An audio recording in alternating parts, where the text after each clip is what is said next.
go.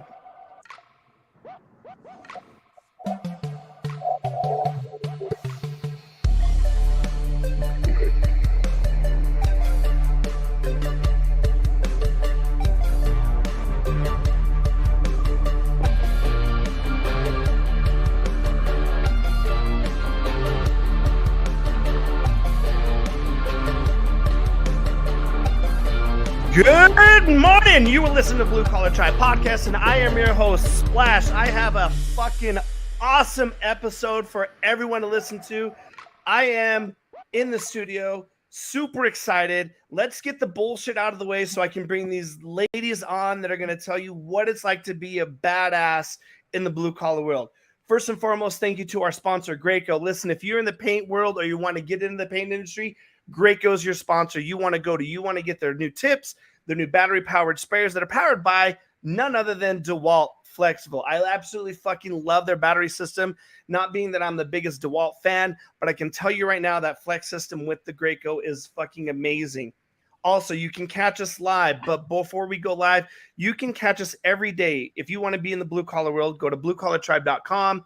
That website is completely finished. You can listen to all the episodes. You can buy the social media courses, and we have some really cool merch there as well. So without further ado, I am excited. This is an episode that I've put together in the last 90 days. I've been trying to get this figured out.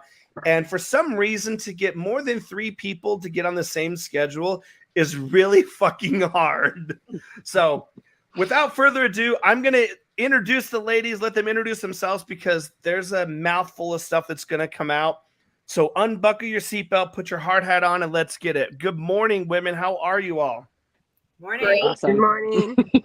Awesome. Good morning. So let's start with Cassandra. Cassandra, can you let the listeners know who you are, where you come from, and what it is you do in the trades?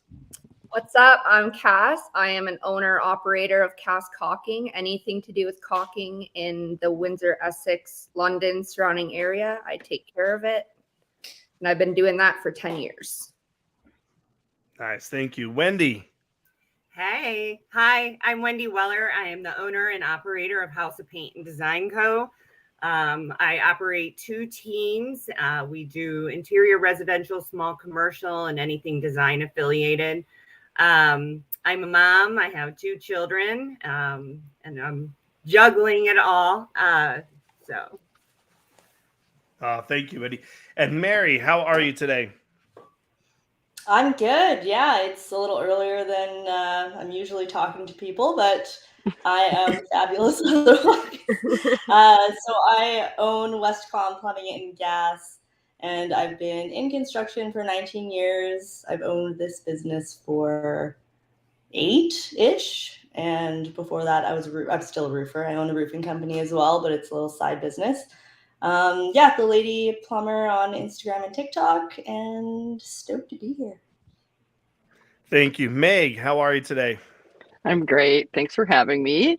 I am a roofing company owner. I started my own roofing business 3 years ago at the beginning of the pandemic, but I was in roofing long before that. And I run a crew of 5 to 6 guys and girls. And my business started out by just doing pitched asphalt roofing, but now we've expanded into soffit fascia eaves, siding, and full exteriors.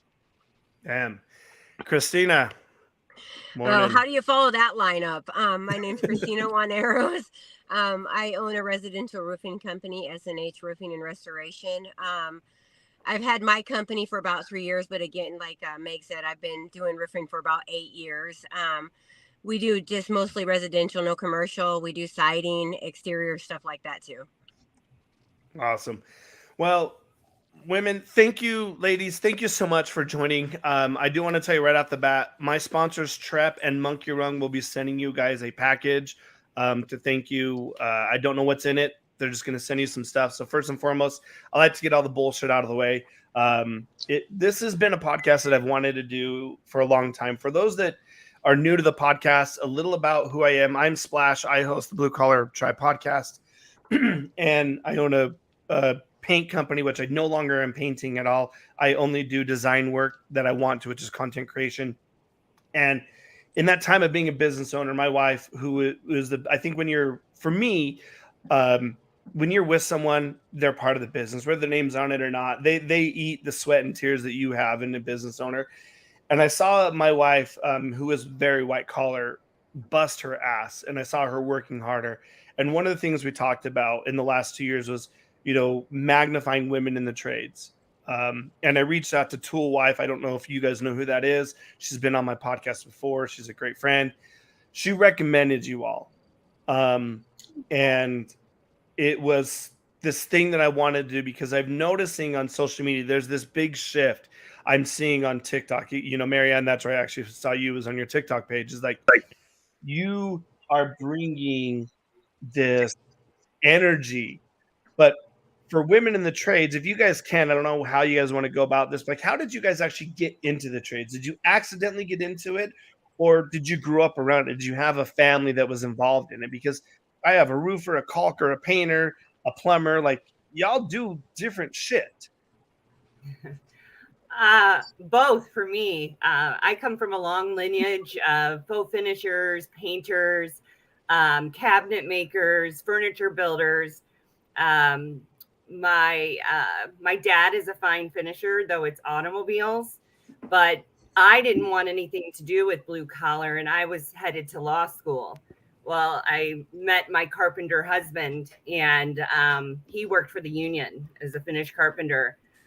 When the union has lulls, there's no work, no pay. So I created this Facebook group, it's like a buy, sell, trade group for local contractors to generate more work and give small companies kind of an edge that didn't have to market through, big services like Yellow Pages and things like that. And I kind of raised my hand. I was like, I can paint, because I've always painted. I've always been an artist. I've always done that kind of stuff. But then I started getting passed around like a hot potato, and I was like, well, here's my life now. So started a company, and 10 years later, here I am. So kind of both for me. Cool. Well, I did not have anybody in my life that was in the trades. My dad, when I was really young, was a journeyman iron worker, but I was super, super young. That did not have an influence on me growing up. He would drive a few hours away from where we lived to do that and come back. And once I was in grade 1, he was doing something else. But I knew for me that I wasn't going to be going to university and taking that route after I was in high school. And I was always very active in sports, and I really liked climbing, and heights was always something that I enjoyed rather than was afraid of. And when I moved to a city nearby to live with some friends, I had a bartending job there. I met tradespeople who would come into that bar, and I discovered roofing from a guy that came in all the time, and he told me that if I wanted to give it a try, that I could. And I was didn't even realize that was an option. So I was like, yeah, totally. Because I had a job that wasn't taking up all of my time. So I wanted to look for some more stuff. And since I wasn't going to be going to school, I wanted to be learning something new. And I tried roofing. And as soon as I got on the roof, I immediately knew that this was something that I wanted to do. I was like, this is a job? This is awesome. I get to work out, basically, be outside, see new things all the time, because you don't stay on roofing jobs for super long. You usually are there for a couple of days max, and then on to the next one, unless it's a giant project. So I just fell in love with that, and then I've been in the trades ever since. I did a scaffolding apprenticeship in Fort McMurray after I did a couple years of roofing. So I switched it up a little bit there, and then when I came back to Ontario, I got right back into it. Thanks. I'll go next, I guess. Okay. So long story, so I'm not going to drag it on too much. But basically, I was bullied pretty heavily in high school, so I was bound to be a doctor at that time. I was a straight A student, and I ended up dropping out of school. So, when you drop out of school, you're those things that take all those education type courses kind of went down the drain a little bit. I could have upgraded and went that route, but I went on this date with this guy who owned a construction company. And this was a long time ago. This is 19 years ago, before women in trades was a thing. So I was like, oh man, that would be so cool to, have a job in construction. I was raised on a farm. My dad was always super handy. I was always outside with him, like taking nails out of boards when I was a kid. And I thought it was a pretty cool idea. I just didn't really think it was an option. So his response to that was, well, I don't see why not. And I was like, and kind of a light bulb went off, and I started handing out resumes, and I didn't get a single call back. And understandably so, I actually thought about taking my first name off of the resume just so it wasn't obvious that I was female. Wow. And eventually, a friend's uncle who I knew owned a roofing and carpentry company, and I ended up asking him for a job, and he gave me a job, and I was doing roofing for about 5 years, 6 years. 5 years. And then during the recession, 2008, we were super slow, and I was like barely scraping by, especially with roofing being seasonal or fairly seasonal.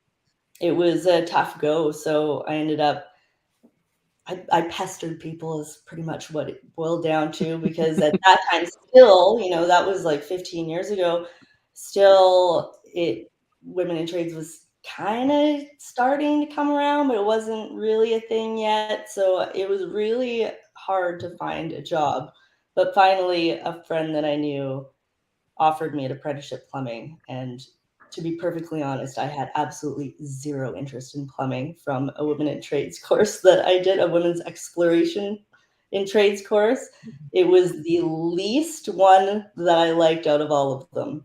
But since it was my only option, I ended up taking the apprenticeship, and I absolutely love it. And I'm so glad I went this way. So yeah, the rest is kind of just plumbing, and ended up starting a business, and here I am today. Nice. Cass? So long story, I'll make it short as well. In Ontario, we are offered a OYAP program. So it's Ontario Youth Apprenticeship Program, and they offer a bunch of hands-on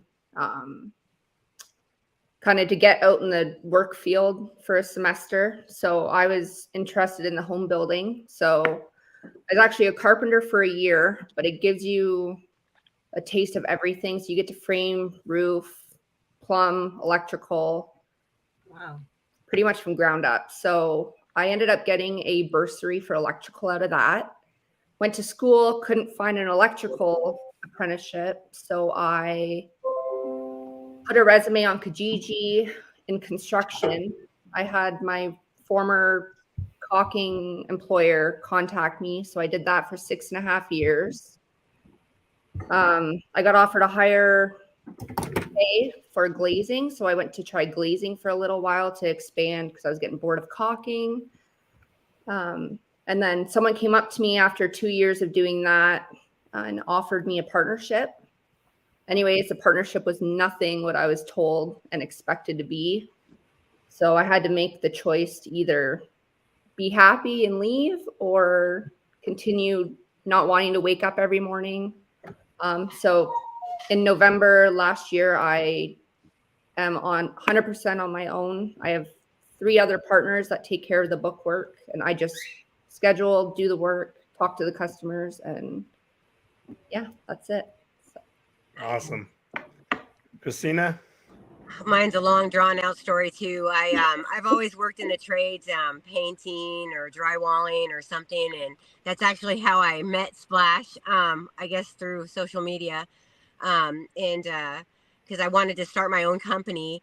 We'd already been roofing because I was married at the time. My husband was a roofer, and I was like, "Hey, we're not gonna keep working for people. We're gonna take this and we're gonna make a business out of it," because I have a lot of business education, and so that's what we did. And I started getting up on the roof with him, and I loved it. And then unfortunately, we had a little fallout, you know how it goes. And so I was kind of left in a situation where, because I was working at a hotel running 2 different hotels as a manager, a general manager at the time, because I'd left painting and all that, and I kind of fell into that by accident. And well, I was kind of left with, well, how am I going to pay all these bills? We had big trucks, stuff like that. And I was like, I'm just going to go for it. I'm going to start my own roofing company. And I started by working for bigger contractors, kind of pulling trailers and looking for crews, kind of like a what you call a temporary company for roofing companies for big ones. And then I just started getting my own roofs. I had to kind of learn how to deal with the insurance companies and stuff like that all on your own. And so now I'm here getting my own houses, and I still currently do work for huge roofing contractors too. So kind of Nice. sums it up. Yeah, cool. Good for you. I think it's your guys' stories are inspirational.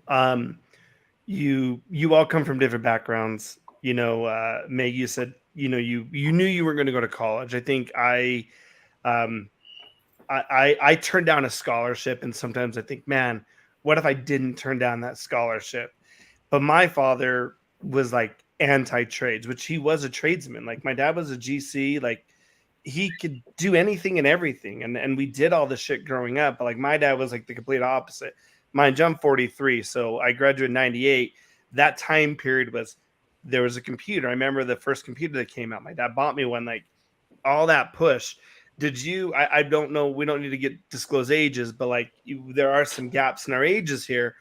But did you feel like as you women were growing up that I feel like you guys have, I think what people forget to have is like, you get to make that decision, you know, and some of us don't go inherently with what we want to, you know. Marianne, you said, you know, you didn't really like the plumbing thing, but now like you're kicking ass. You Yeah, you love it. partnership. I love it. I do. I really do.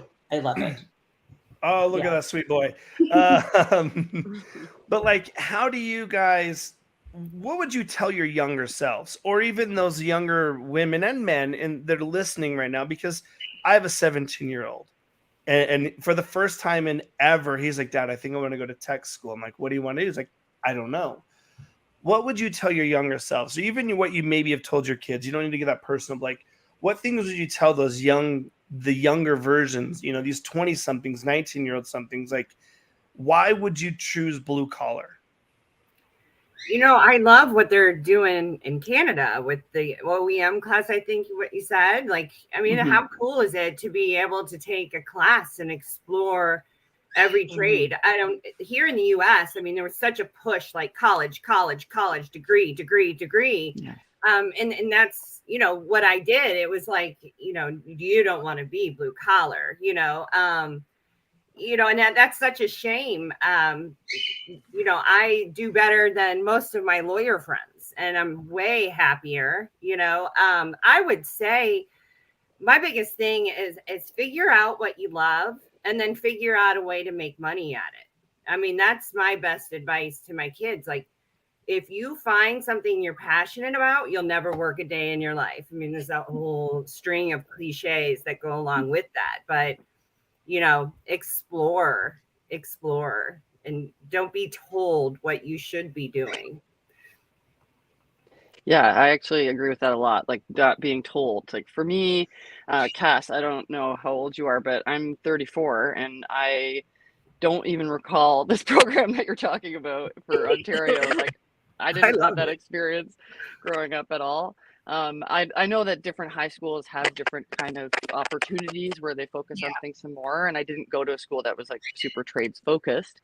But there was like a shop class and things like that there, but it was just never really like an option. And even though like my dad was in trades at some point in his life, it's like it was never, I didn't even know that I had that option. But I wasn't like a super academic person. I didn't do great in school. Sitting in a classroom was like a nightmare for me. So once I was out of high school, I was like, oh, thank God. But I knew I needed to like figure something out. And like, I'd say just like for me, I moved to a different city that was near London, called Sarnia, Ontario. And I had friends that were living there. So I kind of moved in with them, and I just started exploring and asking questions. And like that bar that I worked at just happened to be like a hub for all of the tradespeople of that very blue collar city. The Sarnia, Ontario is much more blue collar than London, Ontario, where I'm from. So it was like a big adjustment to go there and meet all those people, but then just to like put yourself out there and ask other people like about their work experience, like people that are older than you. I'd say for teenagers now, like just talk to your parents' friends or their kids, and like just pick their brain about how they got to the job that they're at, or if they even like the job that they're at. But yeah, like I just I just asked if I could work for this guy, and he was like, "Yeah, sure." He's like, "If you suck, then I'm not going to keep you on." I'm like, "Yeah, that's fair." Yeah, we do. I like that. I think that society has made us fear the word no, and Yes. I always preach to my kids, you know, and I know Christina's heard me say it a million times. No is just another door to yes. Like Yes. honestly, how many customers have told us no, and then they've called us back because they realize, like, oh shit, Cass knows what she's talking about. You know, like it's inherent in us because, you know, bless my wife. One time we were sitting down and she's like, "Hey, we need to stop telling the kids no." I'm like, "Why?" She's like, "Because yes is a good word, and it's that mindset, you know." And I talked to some schools here in Utah. And outside, I actually had Western Welding Academy on. We've not released that podcast yet, but one of the things, they're up in Gillette, Wyoming. And one of the things we've talked about with them and we're working on behind the scenes is like, how can we bring blue collar work to the forefront? And, you know, one of the things is reaching out to the schools that are the high schools and saying, "Hey, let's bring back the trades." You know, my kids right now in the States, they know zero other than what they've learned from their dad. You know, it may not be a lot, but it's that it's Wendy, and you said it right. Like in America here, we were so prone to like go be an attorney, go work in tech, go be a stockbroker. Like I took my Series 7 test. Like it's just this thing. But then when I sit back now and I'm like, fuck, you wouldn't have any of this shit if you didn't have blue collars.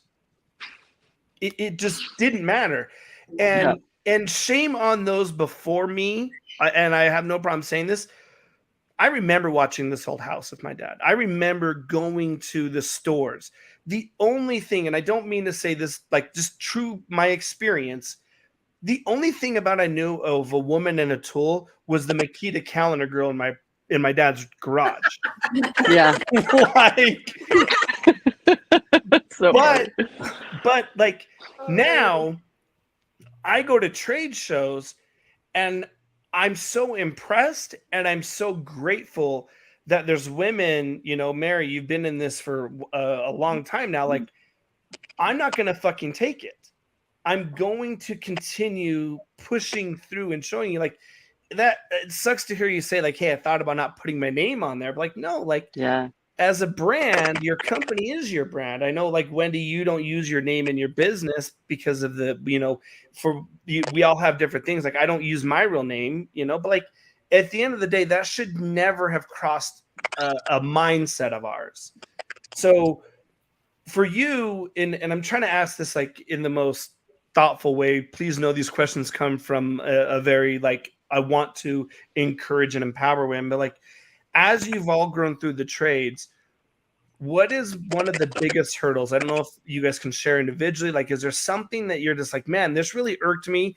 And if there is something, what are you doing or what have you done to push through and so to speak, break that wall down from your perspective of being a female in the trades? I was just going to say, well, go ahead. I don't feel like I have. I mean, I'm a lot different. I feel like, you know, with you ladies with roofing and stuff. I mean, to me, when I look at that, being a painting contract, I'm like, that's hardcore.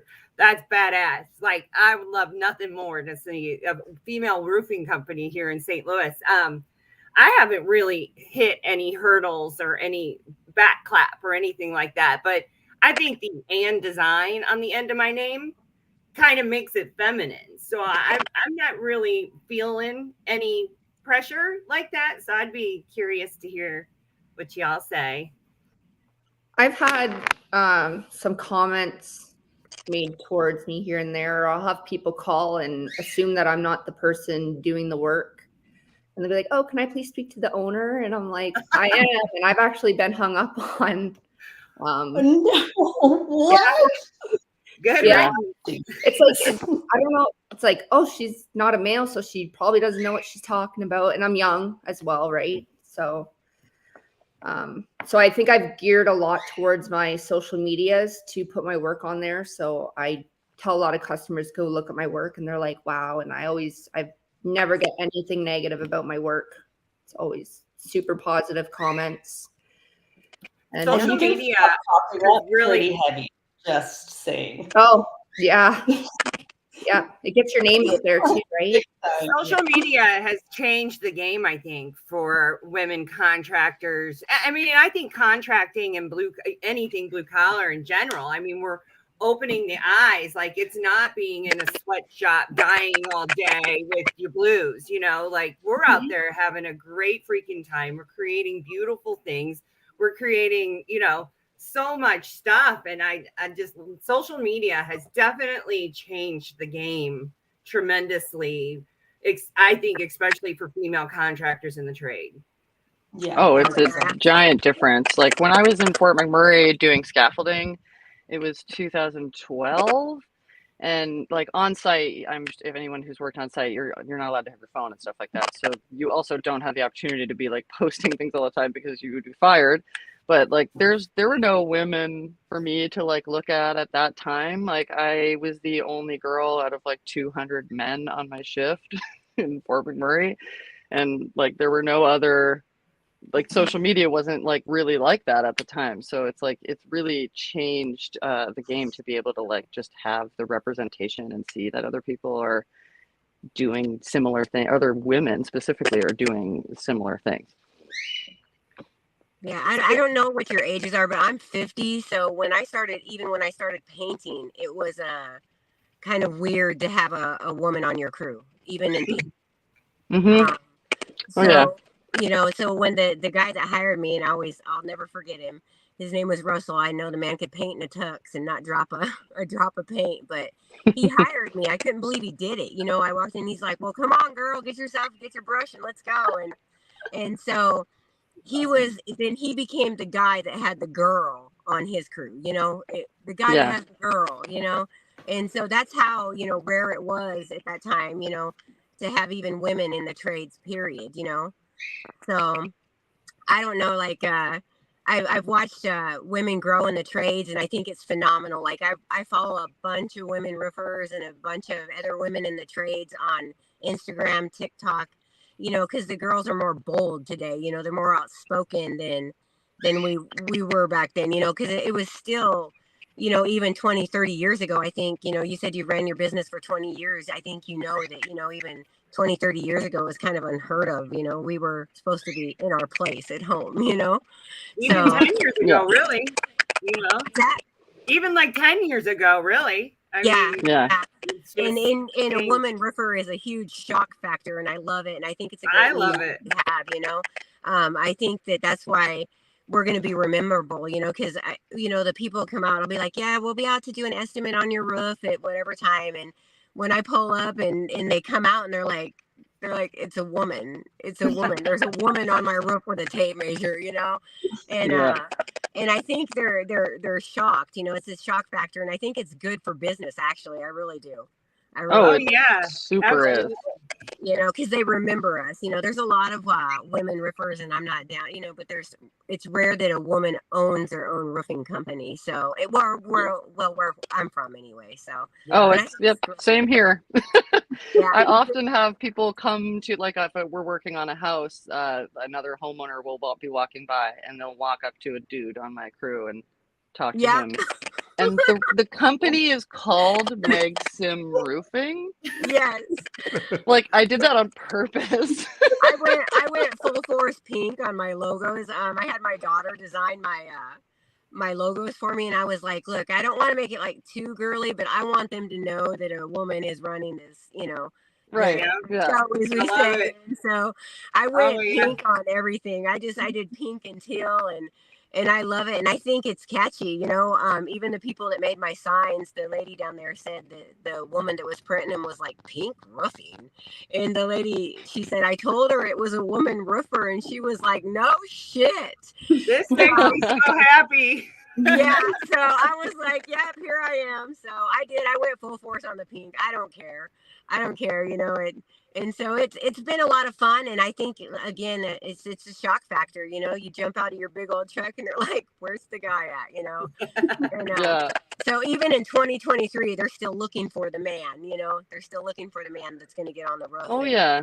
You know, It's interesting, Christine. I've had a few females.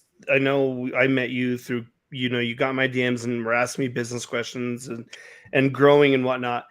And one question I get from the female perspective is like, hey, I want to like color scheme. And I always tell people, like, go with who you are. Don't, you know, Meg, you said you put your name in there. Like, don't be, if pink's your color, fucking rock pink. Yeah. You know?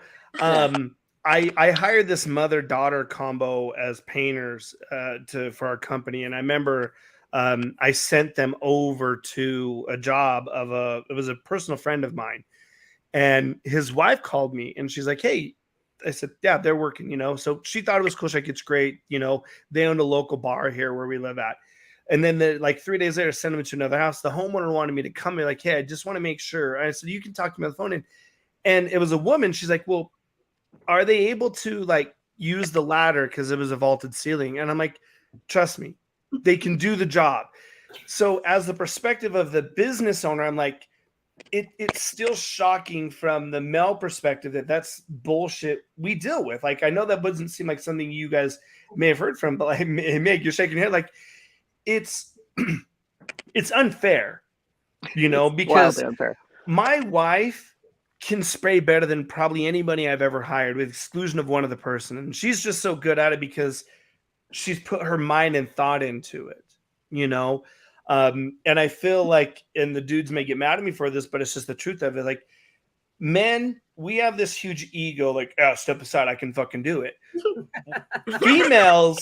Females have this different perspective, and you view the world differently than us, and probably the way we grew up in society, the nature versus nurture.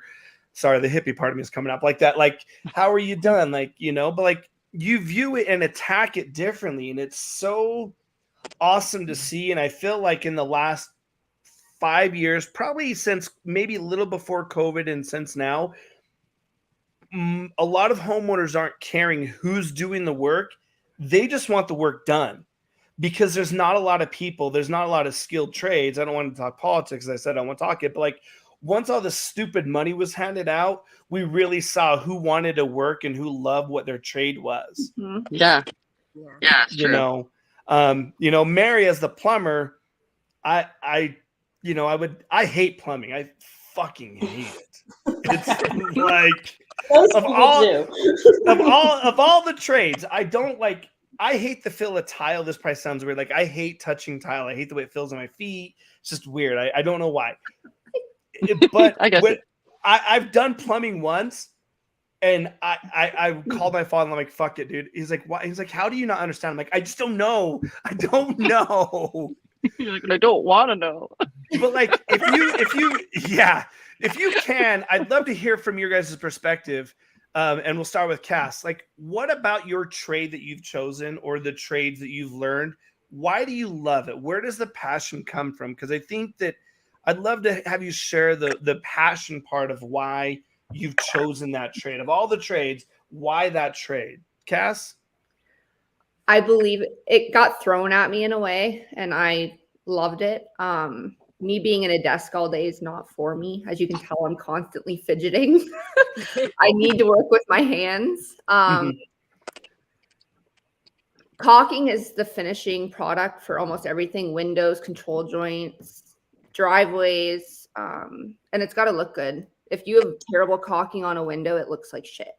Mm-hmm. So for me to go in there and stick tool everything, you don't see the stop and goes, no bubbles. It just makes a window look completely brand new. And there's so much more to caulking too. You stop water damage in homes. You stop people from getting mice and bugs in their houses. It's just that passion. You like taking something that the other person can't do, but knowing you have a skill set to be able to fix it. All the time on job sites, people are like, how do you do that? And no one knows caulking's a trade. I don't think anybody would think that, but there's so much into caulking that finishes a building that can stop so many further problems on down the road. Well, Wendy, you're as a painter, so I hired a person specifically that could caulk really well. Um, he labeled himself as a professional caulker, and I was like, fuck, dude, you're hired. I mean, it's not that I don't like doing it, but if you can get someone who's fast and quick at it, it's good. How do you transition that with your work? Like, you do some amazing fucking wallpaper shit, but like, what is it about the passion of being a designer, a painter, whatever word you're looking for, where's that passion come from for you? Well, I love caulking too, and I get it, girl. Like, I love running a caulk line. Oh my Girls god, are good at it. so good. I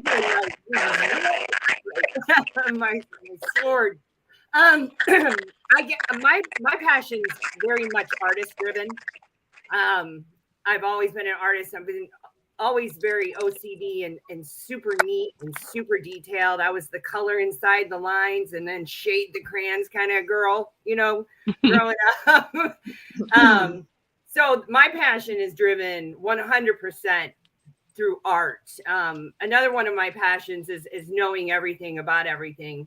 And so I think in the painting trade, just knowing all different kinds of paints and substrates and stains and wallpaper paste, like, I am a rabbit hole girl. I will crawl down and up any rabbit hole to figure out how to do something better. So mine it's two part, it's the artist and it's the knowledge. And then I just combine those. Every single job that I'm on, as good as my job is, I'm always like, okay, so next time, how can I do it better? I'm a hard critic on myself, which translates really well in what I do. I love perfection and artistry. Like, honestly, I don't feel like I work. I feel like I get to go and do arts and crafts in people's homes, and it's amazing. That payment to me is the happiness that I can evoke into people's homes. It's not the paycheck. That's secondary for me. So I'm very much artistically passionate and driven by that. Nice.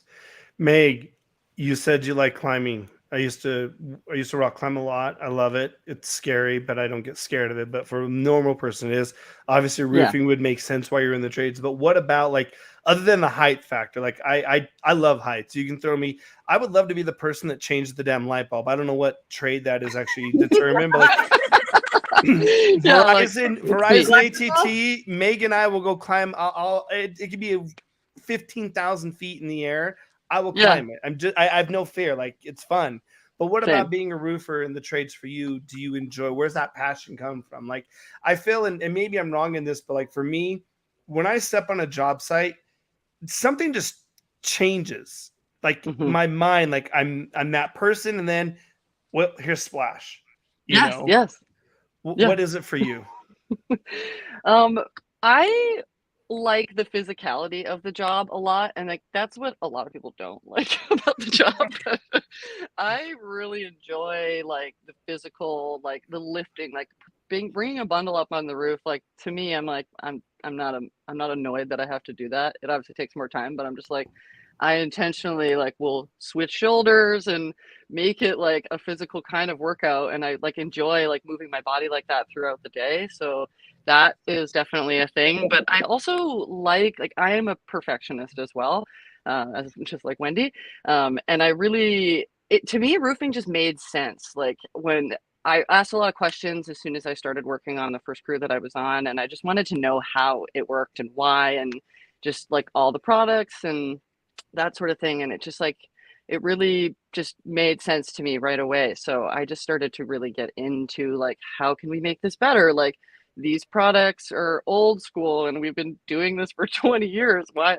There's a better way to do this. Like, just figuring out how to make it better. And I also really enjoy teaching homeowners about their roof, and like just the general knowledge that I feel like a homeowner should have about their own house. I find that roofing is a trade that people don't want to know about. Homeowners are almost like, don't tell me. And it's like, why do you not want to know about how your roof works? It's like, you don't have to go up there and do it to know what I'm telling you. But Yeah, I enjoy making it better and changing the way that roofing has been for the last 20 plus years, or how I was taught 12 years ago when I started.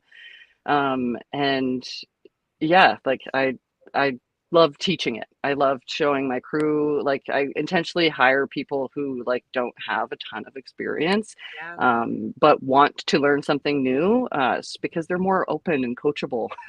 and I can and then I can teach them how to think about it in a problem solving way, like so that when I walk away from you, you're going to treat this situation the same way that I would.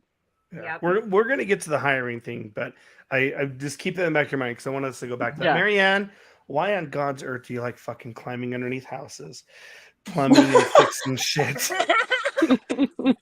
Grunt work. So I don't know about that part in particular, but I also come from an artistic background. My mom's an artist. My dad draws unbelievable, like his own blueprints and stuff, which is crazy.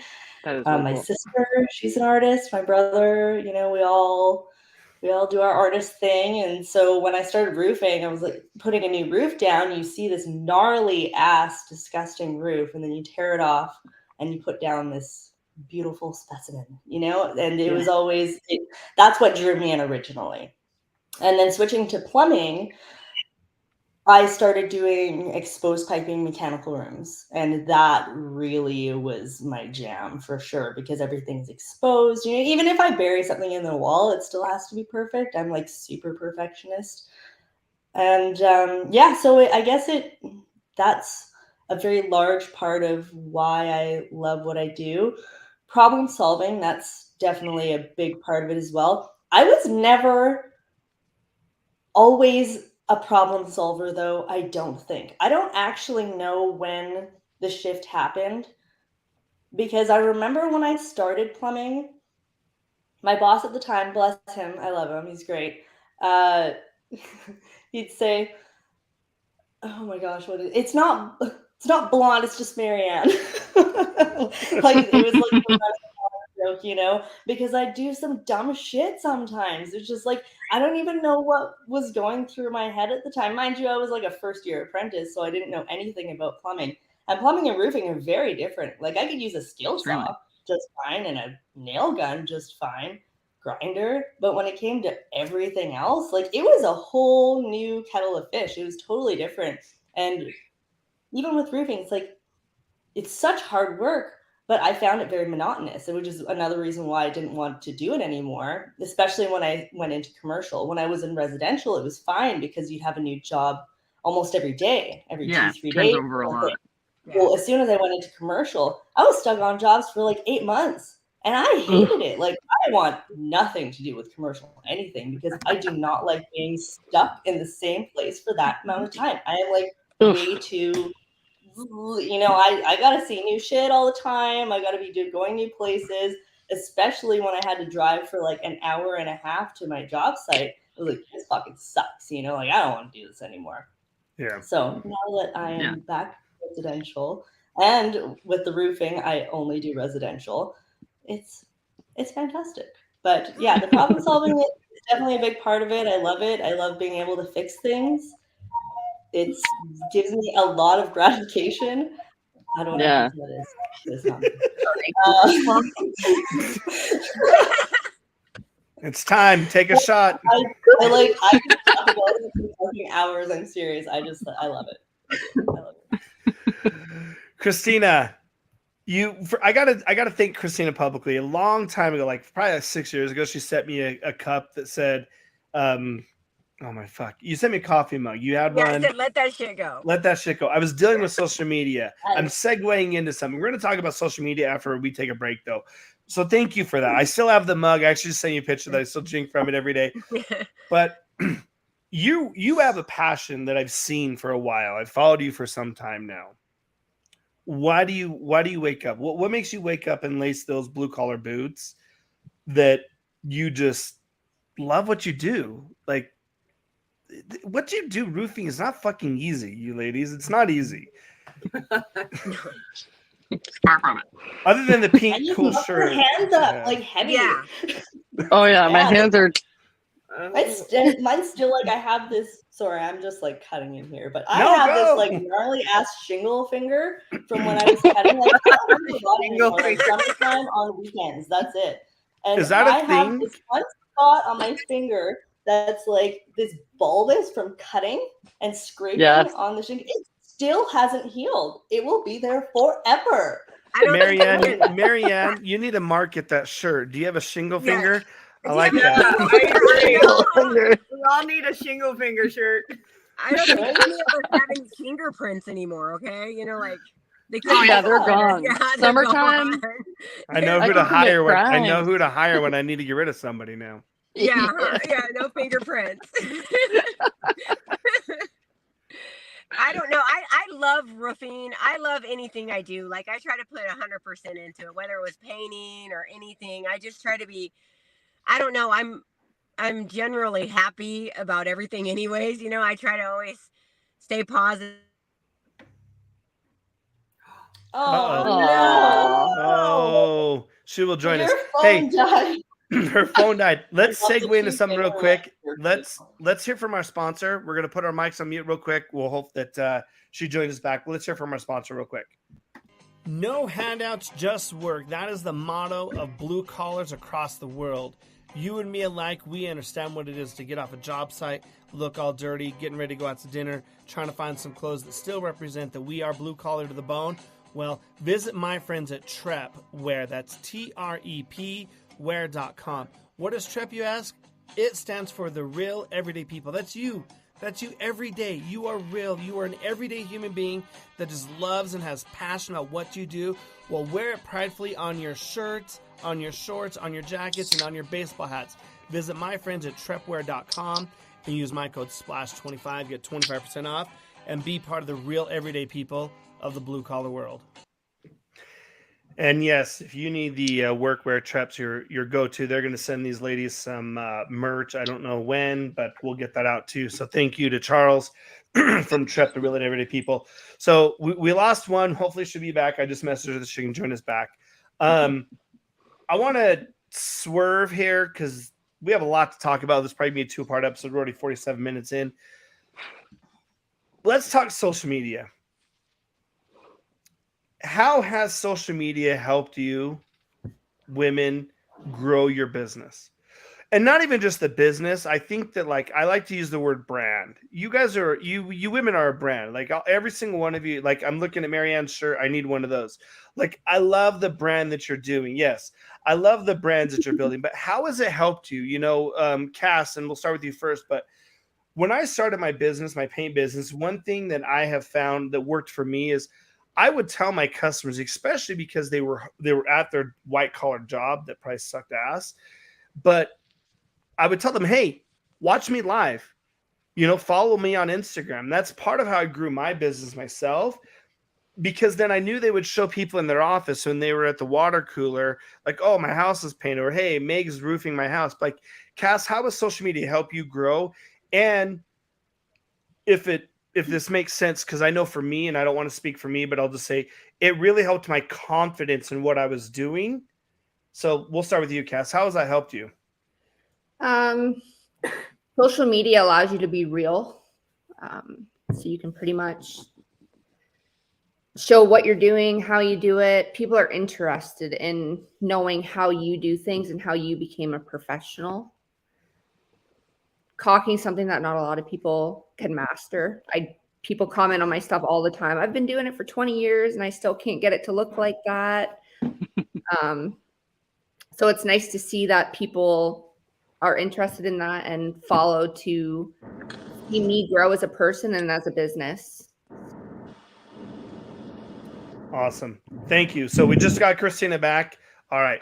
So we'll go back to Cash real quick. The social media growth, it's a lot, like you said, it's more confidence in building that. Yeah. Do you take the avenue of sharing what you know? Do you find value in that? Or do you feel that, like, you're giving away a trade secret that you shouldn't give away? I don't, because at the end of the day, I'm always busy with work. I'm not worried about being slow. I actually like to give my knowledge and pass it on to help other people. That's beautiful. Wendy, how? So I got to give you guys a little bit of story.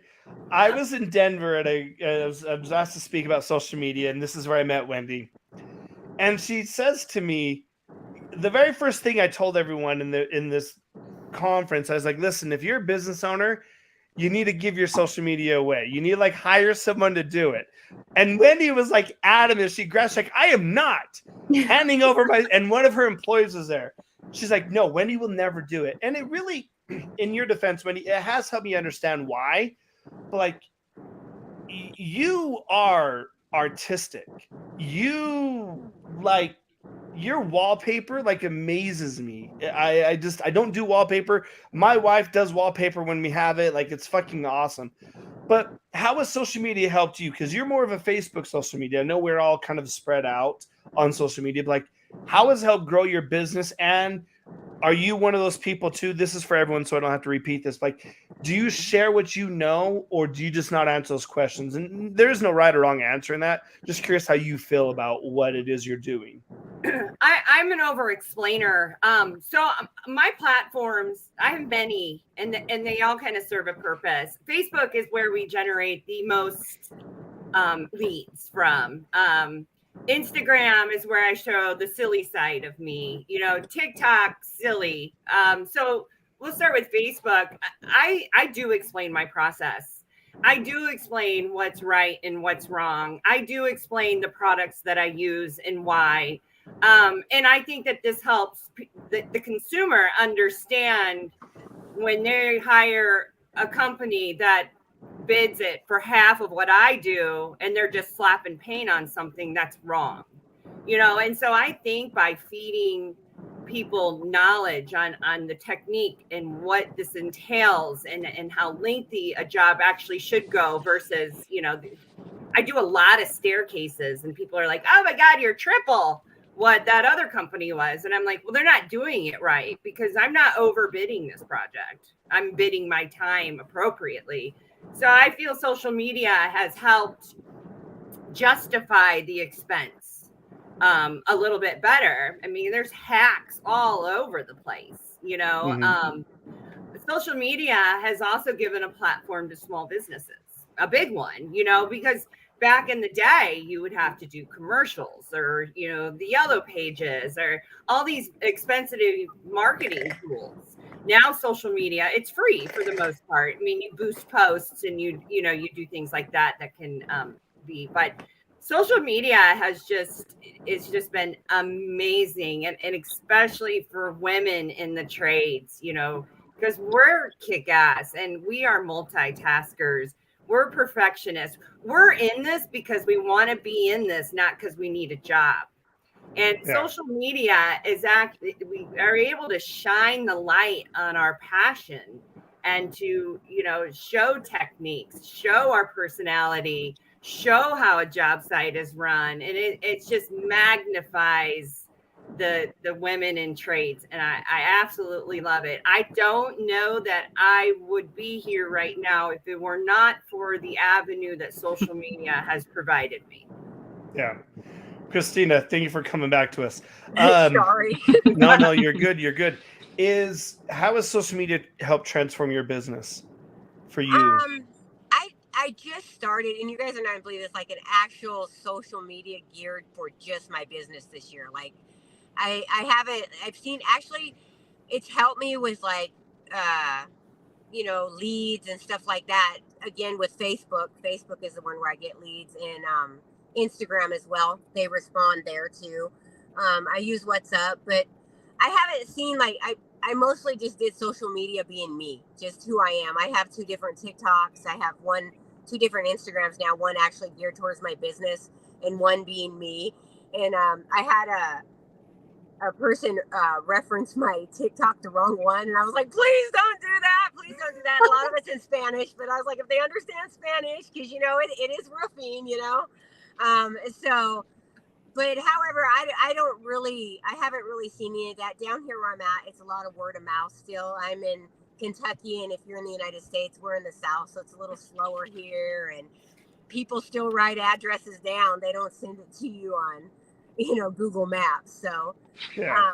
I don't know if there's a lot of people really looking at social media down here yet. It's a lot of word of mouth where I'm at. I'm kind of in the rural area country still. So if, your neighbor got his roof done and, they ask who did it and stuff like that. So. Awesome. Meg, what about you? How's social media contributed or not contributed to what you're doing on social media? It's helped me tremendously. I was a personal trainer at a CrossFit functional fitness type gym for 5 years before I started my business, and I would roof in the summers. And I would do every Tuesday, I would do these like mobility tip videos for this gym, and this gym had 800 to 1,000 members at a certain point. So I was kind of already like used to putting myself out there and just like talking on the camera and like putting videos out and just giving like quick little tips on things. So that was like good practice. And because of that, I also had a lot of a following from just being a personal trainer in the city for my personal Instagram page. So I use my personal Instagram page to like share that I do like warm-ups and things like that with my crew, and kind of am more me on there, and not like I'm not professional, but if I'm going to be unprofessional, it's going to be on my personal page. Yeah. But when I started my my business 3 years ago is when I started my business page. And in my business, I'm not trying to be your cheapest option. I kind of want to be the middle of your options, not your most expensive, but not your cheapest either, because my quality standards are different. And using social media to show that has been huge, in being able to just tell people why, like Wendy was saying this, like why my estimate is more, and what I'm doing with my estimate, or what I'm going to do to your roof versus what some of your other estimates are. I find that that's been a really helpful tool for that, because people don't understand their roof, as I said before. And it's just an easy way to get people to kind of understand. And I've had lots of people comment saying that like they know nothing about roofing, but they really enjoy hearing me talk about it. And I've managed to make them understand things that would otherwise be really complicated to them. So yeah, using it as an education channel essentially, and then also using it to just show my quality of work and the whys. It's been super, super helpful. And I have it set up so that when people reach out to me on my website, for example, and my website's just like a Google form, I have an email sent back to them right away saying, thanks for reaching out. You'll hear from me within the next 24 hours. But then it also shows them links to my social media and gets people to my page. So while they're waiting to hear back from me, they're at least looking into me and seeing the quality of work that I do before they even get in touch. Awesome. So yeah, Marianne, I think it's been huge. were you at a Rigid Tool event, or were you just doing some marketing for them on your social media? Sorry, me? Yep, you. I guess You're the Rigid I didn't see one. anybody else at the Rigid event. Yeah. Okay. So no, I entered into the Rigid Experience 2022 contest, and I got accepted, which I was like floored when it happened. I actually got the email and it was like, you can't tell anybody. And I was just like, I'm like, oh my God, oh my God, oh my God, who can I tell? Oh my God. Just like write it down. I got in. It was so strange. But yeah, so I went to the Rigid Experience, which was awesome. It was fucking awesome. It was such a good time. It was such a great experience. And yeah, just like getting to meet all of them. I went to the WET convention, and they had their booth there for their 100th year anniversary. So, I pretty much just loitered at their station pretty much the whole time. And it's really great to know those guys now, and ladies, I would say that it's more women there than men actually, which is awesome. Pretty rad. And yeah, so I guess that's kind of, how I got in with Rigid. Yeah.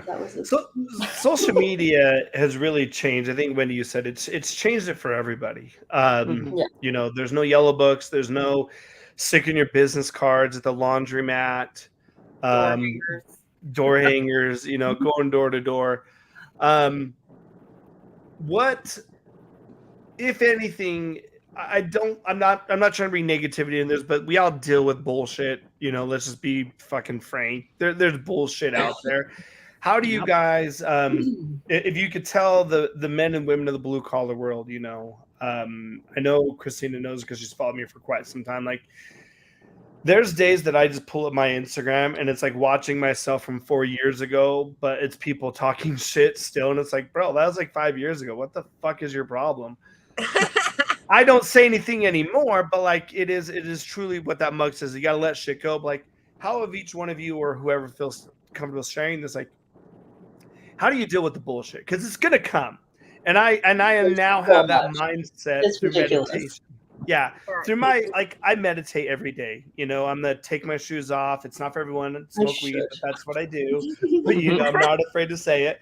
But like, I just learned to like be a duck, let it fucking roll off my back. But if you're not in the game or you're new into the game, especially for new business owners, because what we are doing, like, we're sharing things. You know, Cass said, like, there's no one is my competition. HGTV, if you're listening still, fucking, I got some trade shows for you. Like, you know, you want to have a competition, I'll bring the best roofers, I'll bring the best females, I'll bring the best men. Like, we can compete there. But until I go into Sherwin-Williams, there's no painter on this earth that's my competition. That's my personality. That's my attitude. Like, I'm not ego, it's my fucking confidence. And like, that's who I am. But how have you guys, you women, dealt with adversity in the social media world? Because it is there. We all know it's there. But how do you deal with it? And if someone is new, you know, like, well, Christine, not to pick on you, but like, you've been on social media, but you're new with the business part. But how do you guys help yourselves to block or deflect or like kind of punch the bullshit aside? If you guys have any, I don't even respond if they say anything. I don't respond, especially on my business account. Like, my TikTok is probably where I have the most followers, but there are a lot of Hispanic people. We speak, you know, because of course it's in Spanish, my personal TikTok, but there's a lot of men that say just like some horrible things, you know, and I just ignore them, or, you know, and, you know, before when I first started, you know, I'm not going to lie, I responded out, you know, like, you know, you ain't got no videos of you roofing. How are you going to tell me how to roof, you know, stuff like that. But I just quit responding to it because I think I think it's their own incompetence. I don't know. I just quit responding to it, and I just keep going. I'm just like, oh, well, at least they're still watching me, right?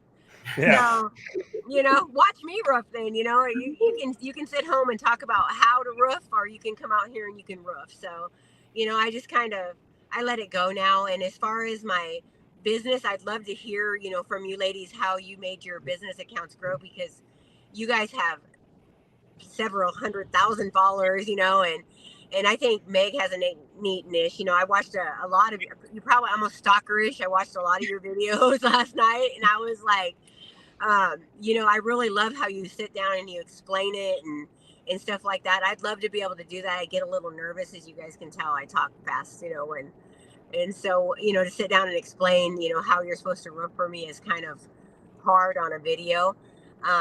But I would love to hear from you guys. You know, you guys, I've looked at all your pages, and you've got hundreds of thousands of followers. And I just think, you know, that's great it has to be great for your business. And how did you do it? You know, so. I think for me on social media, people love to comment negativity before a star or an attaboy or great job. That's just the nature of the beast of social media. Somebody is always going to be there and be like, "Oh, your ladder's pitched wrong. Oh my God, you did violation." You know what I mean? It's like, so what I do, I make sure everything that I post is 100% fuckery proofed.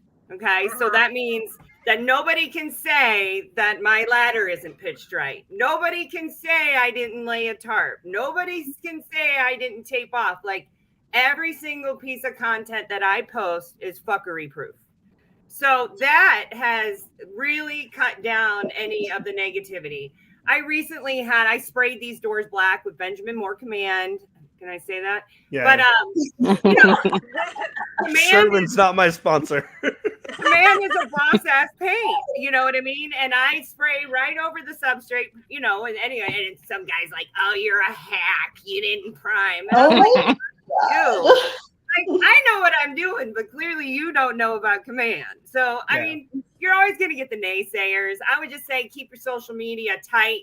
Don't leave Yeah. any, OSHA complaints out there or anything. Yeah. You just got to make sure that what you're posting is fuckery proof.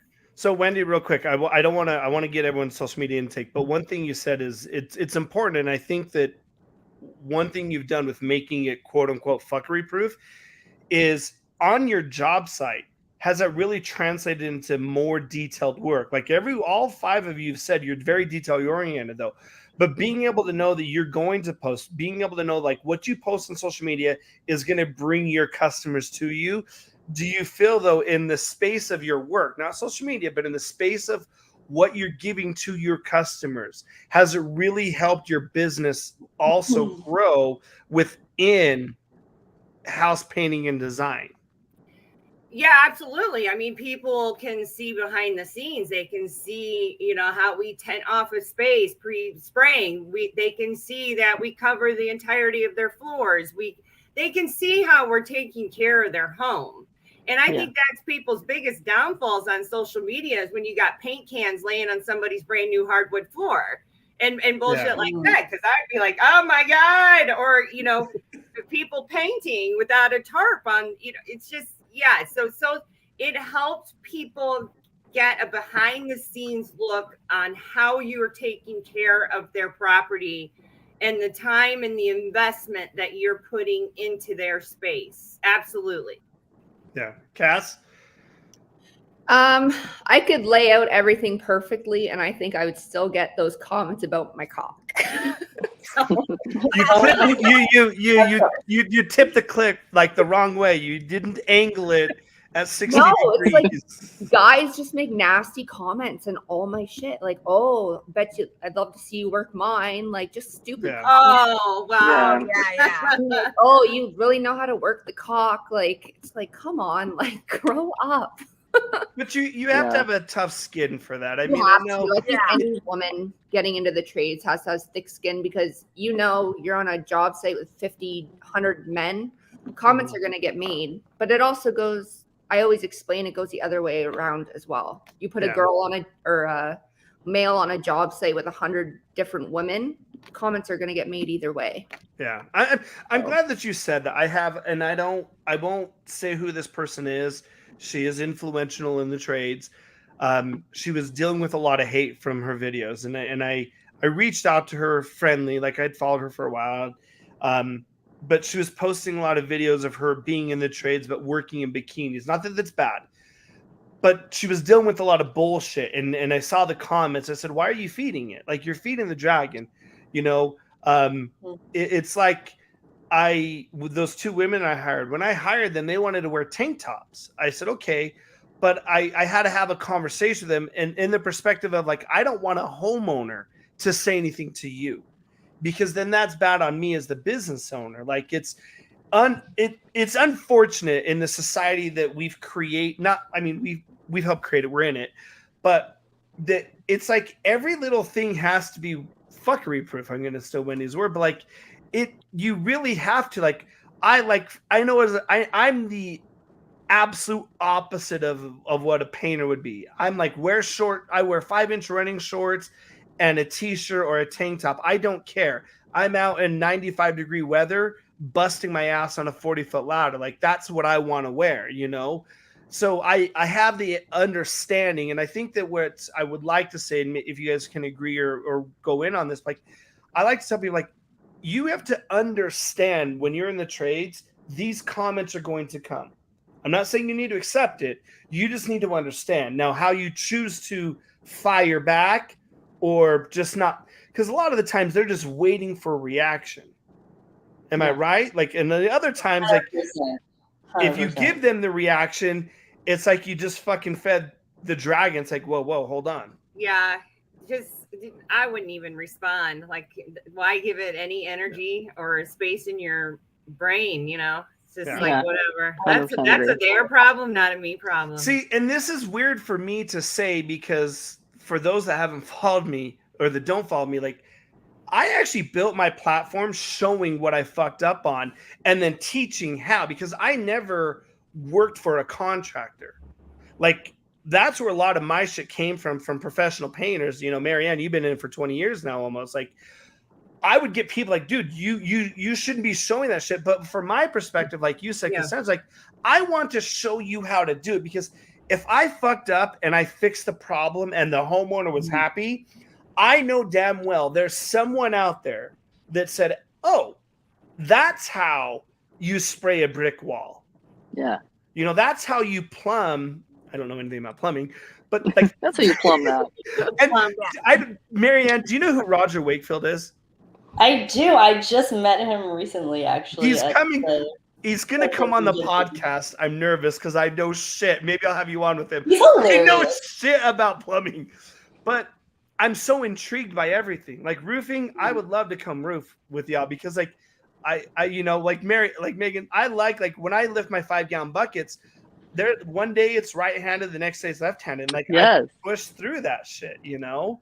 Mm-hmm. But social media is funny. I think you guys all have a good personality. I know Cassandra, she said not talk about it, but I can talk a little bit about it.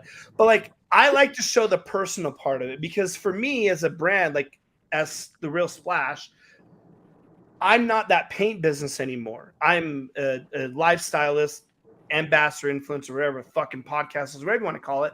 But for you guys, do you like to tangle in a little bit or just enough of your personal life? Do you feel that for those that have done it, that help? Or I think, Wendy, you're pretty strict with this just business. Oh, no, I'm not strict. No, I absolutely bring my family and my children and my life. I want to be human too. And I want to say, like, yeah, I got this business, but I got this too. You know what I mean? I'm a mom. I know you post your cat a lot. I do know that. All five. But Meg, how do you balance? I said, I've looked at all your social media pages, but understand, like, I look at a lot of people, so until I'm looking at it, I don't remember exactly what I've looked at. But how does that translate for you with personal and or business on there? Do you have a healthy balance of it? What advice would you give people that are, you know, escaping out to this world of social media? I'd say, like, you can try something and then decide that, like, I don't really like sharing that much, and then take it back. Like, you don't have to, it's not forever. Things are deletable. Obviously things get out there, and if you post something, but I think that, like, it's that you should play around with how much you want to share. For me personally, I'm always the same person. I am pretty authentically myself, in person and on my social media. And I like to share just like who I am in general. On my personal page, more so than my business page. Like, I don't share like contest winning things and things like that on my business page. I try to keep it like for the customer, but I still share like my personality on both, because like my business is me. That is, it's Meg Sim Roofing. Right. What I'm selling is me doing it and like my way of doing it. So people really like that. Like, I share my dog a lot. I share my boyfriend whenever he's like helping me out with stuff, and because that's what's going on behind the scenes. Like, that's how the business is being run. That's how I'm running my life, and people really like that. People like to see that, but I don't share 100% of everything. I think that, like, obviously there's some things that you may want to keep to yourself and not have be out there in public. But like, I'm not super picky on it. And you know, if you ever put something out there that you realize that, like, maybe I don't want to do that in the future, then just don't, you know. My rule just of play thumb, around with it. My rule of thumb is this: I'm not a big drinker, but there are those occasions that I do tend to go out and have a few beers or shots. I don't have my phone with me because right. I feel like that's a good rule. I've never posted it, but I have friends that I've had like, bro, like, go get that off your page right now. I have some videos. Oh, shut up. You don't actually. I have them. No, I actually. He's like, I'm worried. No, I'm not worried. I know what they are. But it is a balance though. Marianne, do you, with what you're building and your brand that you built on there, running 2 companies obviously is a little bit, I don't even know if you have a roofing page for your business. I've not found. I know I follow the lady plumber, but what do you find as a good balance for you? So I used to, so I guess my Instagram was never geared towards my business. I keep the two actually very separate. People will know that I have Instagram that hire me, that may follow me, but I don't actually advertise the business with my Instagram. I'm not like, here, check me out, the Lady Plumber, because to be perfectly honest, I don't really need more business. I'm so busy right now that I don't want to advertise too much. But my social media is more geared, or how it started was it was geared towards promoting women in trades. The younger generation, people that want to get into it, women that want to get into it, that are even older. I really wanted to gear it towards that. So before, when I first started it, I think I've had Instagram for about 5-ish years now. And originally it was mostly personal. I'd have a bit of plumbing in there. And I guess it was like a 50-50 kind of thing. Eventually, I don't know, it's probably just recently within the last, maybe during COVID, sometime during COVID. It's a very good timeline. Yeah. I cut pretty much most of the personal out of it. So I'll do like personal stuff in my stories, but then I won't actually post reels about, if I'm going to the gym or so, because I spend a lot of time at the gym, so I won't actually put that on like my profile grid. I'm very not technologically good at this sort of stuff, as we found out earlier. So, That's a good point, though. Like with the stories versus like actual posting, that's very similar to how I approach it. Yeah, Stories is because kind of like a live, people like what's to know happening that right I have now. a life outside of plumbing, and I do all this fun stuff, and I really do try and live life to the fullest. I love life. I try and make the best of it. And it's not all work. It's not. I don't want to work all the time because it's still a job. I know the whole like saying you don't work a day in your life, but yes, for me, it's still work, and Instagram is work as well. And TikTok, it's a part-time job, and I don't not like it, but I like doing other stuff too, so I like to promote that it's not all about that. You can have your awesome job and this, awesome occupation that you go to every day, but then you can still do all these other things outside of that, Yeah. I think showing that work-life balance as females in the trade, 100%. though, is it's good to shine a light that, hey, we can do both of these things. Like, we can be boss-ass, contracting companies, and we can still be moms. We can still bake cookies. We can still garden. We can do all these things together. So being able to show future women in the trades, like, you can do all of this, you don't have to choose your job, over your home life. So I think it's important to show people, like, we do it all. We can. Yeah, I completely agree. I think it's every single one of you that has made that statements about social media, it is another job, and the job within itself is what you choose and not choose. I took I don't know if you guys know who Jillian Harris is. She was on The Bachelorette. Yes, I watched that show. It makes me very happy that I'm married. Like, I could never be out in the single world. Those of you single, like, wow, can't do it. That's a whole nother podcast episode. But anyways, I took her social media course, and it is very female driven. But one of the things I looked into, one of the things I took from it was expressing the difference between who you are and what your brand is. But I'm going to stop us right there. I need to get to our sponsor. We'll be back. We're going to finish that. And then when we get back to, we're going to talk about how employment and hiring, being a female in the trades works. So we'll be back after our sponsor. Hey everyone, Splash here with Monkey Run Products, your go-to ladder safety and paint and accessories. Let's first talk about their paint accessories. If you're going through rollers and just tired of throwing them away or just don't have the time to clean them, they have the new Spin Pro and Spin Pro Mini available. It's an amazing tool. It'll do your 3-inch all the way up to your 18-inch if you have the wherewithal to use those monstrous rollers on the job site. Also, their ladder accessories are amazing. It's like having an extra hand up on the ladder, but safely being able to access all your tools that you need to get the job done. Visit my friends at monkeyrung.com, use my code SPLASH10, and make sure you subscribe to their emails because they have a whole list of tools coming out for 2023, and you do not want to be left behind. Awesome. We are back. So as I was talking about, with social media, one thing I learned is that obviously mine is different doing what I do now on social media, like doing open boxes. And I've always done that for companies.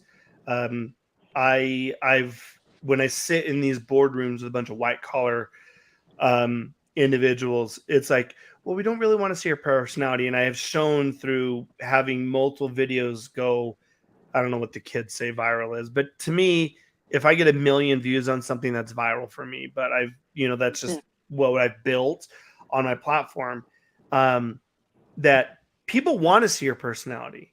So it is really that job within a job. So when we talk about jobs that transition this way, how has been being a woman in the trades?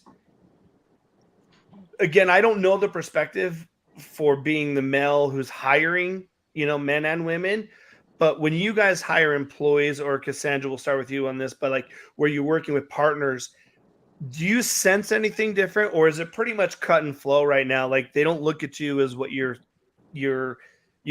what if you're male or female, they're just hiring you for what your knowledge is. Because I try to teach people in my social media courses, like people hire you, they hire you. Money is important to them, but a lot of the times they're hiring you with what you've told them. They're hiring your personality. So when you guys are bringing employees on or partners, how do you guys view that? Or how is that working for you, I should say? So the partners I have now, they pretty much came up to like, you're fucking badass. That's how you're portraying all of us, which we are. And we're good at what we do. So I think a lot of people want to come on board and help change the way people look at females in trades nowadays. And they want to promote and pretty much use us as an example to say that they can do everything just as men can. Yeah. So Wendy, I know that you primarily, this is based on when we talked a while ago, you have one male and everyone else is female on your crew. Is that still where we're at today? Yep. We, okay. I mean, I don't discriminate whether hiring males or females. Females tend to just gravitate to my company. We're kind of known as an all-female company here in St. Louis. They just gravitate to me. The chips have just kind of fell that way. I mean, all the way from administration to ownership to employees, we're all female. And we have one guy, and he kind of plays for the pink team. So in my mind,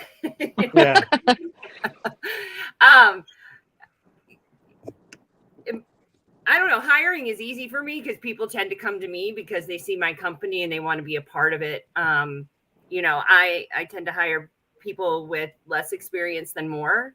The whole you can't teach an old dog a new trick, I feel is kind of true when it comes to like old school painters and old school anything. Like they're just like, preach the right way to do it. And I can't handle that. No, I agree. And I had, when I was hiring him, if someone came to me and told me they had 20 years experience, and when I was white collar, I never understood the saying where they would say you're overqualified for the job. And I can only speak for painters and carpenters. So like, this is not all trades. But if I had someone tell me, oh yeah, I have 20 years experience, it really was a red flag in the hiring process. It is. I tried opening that door because like my personality is different. I want to show you what I can do and then have you tell me, hey, this is what it is. Maybe that's old school and I think that's the way it is. But you get a lot of these cats that are been doing it for 20 years that wear their full whites. You can't teach them anything. So if you're listening to this saying I can't get a job, this explains why Wendy never answered my resume now. That that you have to be open. We understand that we're hiring you, and this is not just generational. Like, this is like 19-year-olds up to 70-year-olds that are still working. We want to hire you, but you have to come with an open mind that what your boss or your leader tells you on the job site, that's how that workflow goes, because it is a workflow. It's not specifically job based. Like Cassandra, yours is like you're caulking. It's very much a very direct thing. But painting, you may need a spray one day. You may need to window wash. You may need a mask. So that is different. Christina, I don't know if you're at the part of hiring employees, but have you noticed anything, or even with vendors, if you guys deal with vendors a lot? I mean, being women and walking into a vendor store like, hey, I own this company. Are you guys seeing, or how is that working now for, women in the trades? I know you don't want to. I'm trying not to be political, but I work more with the Hispanic community. Okay. And there's a lot of machismo in there. But actually, I'm finding, I run 5 or 6 crews right now, and I'm finding that they come around eventually. And, even it's usually because what it'll have is their own leader of their own group, the guy that has all the tools and stuff like that. So, but, as long as they see they're starting to come around, they're used to me. I think they like it. I just had the best compliment yesterday. One of the guys, I hired a crew out of Alabama, and he sent me a text, and he said that we are all so happy that we came here to work with you, and it made me feel real good. I was like, oh well, maybe things aren't so bad as they used to be, but again, hiring, I'm going to hire you if you can do the job, and I guess maybe I'm a little bit more, I don't know, get on the roof, show me before you talk. If you can do it, show me. And I have again had to, with the old dog and new trick thing, I've had, we had to have a conversation about 4 weeks ago about drip edge, how it really goes on, and so, but once we got it, and I got tired because around here there's a lot of people. I don't want to talk bad about other people, but they don't take the paper off. And so we had to talk with the crews that are around here, because they're accustomed to not taking the old felt paper off. They're just synthetic and over the top of it. And I'm like, we can't do the deck. That's got to come off. So they're like, oh, it's more work. It's more work. And I'm like, I don't Correct. care. I pay you. And it's do it right. The roof. I'm sorry. That's the way we're doing it here. So if you don't want to do it that way, you can get off my roof. Well, Christina, that's awesome that you got that compliment. I've watched you grow. I know you were very timid years ago about starting your own business. Yes. So that makes my heart smile knowing that you're getting that compliment. Meg, what about for you? Because you seem like this is the first conversation I've had with you, Meg. So I don't feel I'm wrong with this, but like, you seem, I mean, you all seem this way, but like, you seem like there's no bullshit with you. There's 0% bullshit with me. That's correct. Which is good. I love that. I think everyone should be no bullshit. I want to know what I'm going to get when I meet a person, because I'm an energy person. Like, and I translate that into my personal life, into my work life, into Splash. Like, I want to know energetically, I can be around you long enough to hold a conversation if I ever need to have a conversation with you. Yeah, absolutely. So I'm definitely, like I said before, like you're getting exactly this all the time, and it's the same with people that I hire. I work on my crew. I don't know you ladies, what your situation is, but I enjoy doing the work as well. So I do my own sales and my own admin in the evenings, and I work on the crew during the day. And this year, it was the first year that I've hired a couple of people who have like a decade plus experience in roofing, and our official start date is this coming week. So I don't know how that's going to work out yet, but I got a good vibe from this person anyway. And I was super upfront with him, just in the fact that, like, you need to be coachable. This is like something that is mandatory. I get that you have a lot of experience, but I have a high standard of how I like things to be done, and I expect you to do them my way. And if you have a problem, repeat that again. You told him he needs to be what? I told him he needs to be coachable. Awesome. I love Coachable. it. Yes. Yeah. And like that is a term from when I worked at the gym too. Like it was like I did a lot of hiring and training. I was the head personal trainer at this gym of the other coaches coming on. So it was I have experience having these types of conversations. But yeah, being coachable. It's great that you're coming in with knowledge and that has value for sure. But things change and there's a million ways to do one thing in roofing. Yeah. And I have the way that I would like it to be done, and consistency matters because if I'm trusting you to do this thing without me watching you all the time, and then I have a customer ask about it, I need to know that I can say that it was done this way without actually having a conversation with you to make sure that it was. There's a certain way that we do everything, and if there's a special situation that comes up, then when we talk about it and come up with a plan on how we're going to proceed as a team, so then it's known the reasons why we're doing it, not just do it. Like teaching the whys behind things.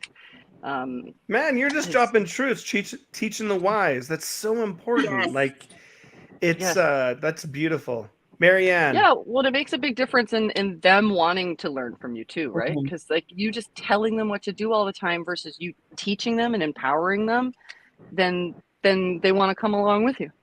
Now I know why you're a good business owner. That makes sense. Those are key words. Empowering. Marianne, how's it for you? Employees are a challenge. Before COVID, I had 9 employees, and I now just have myself and one other very lovely employee. And it is way, way better now. So I don't get resumes from men, because why would they apply with my company when they have all the other ones to choose from that are male owned? And I get it. I do. Can I ask this question if you're okay answering it? Are you okay with that? Would you like? Oh, I don't fucking care. It doesn't matter. Okay. To be honest, like I really don't care. Okay. I get resumes from women. Some have made the cut. Some of them have not.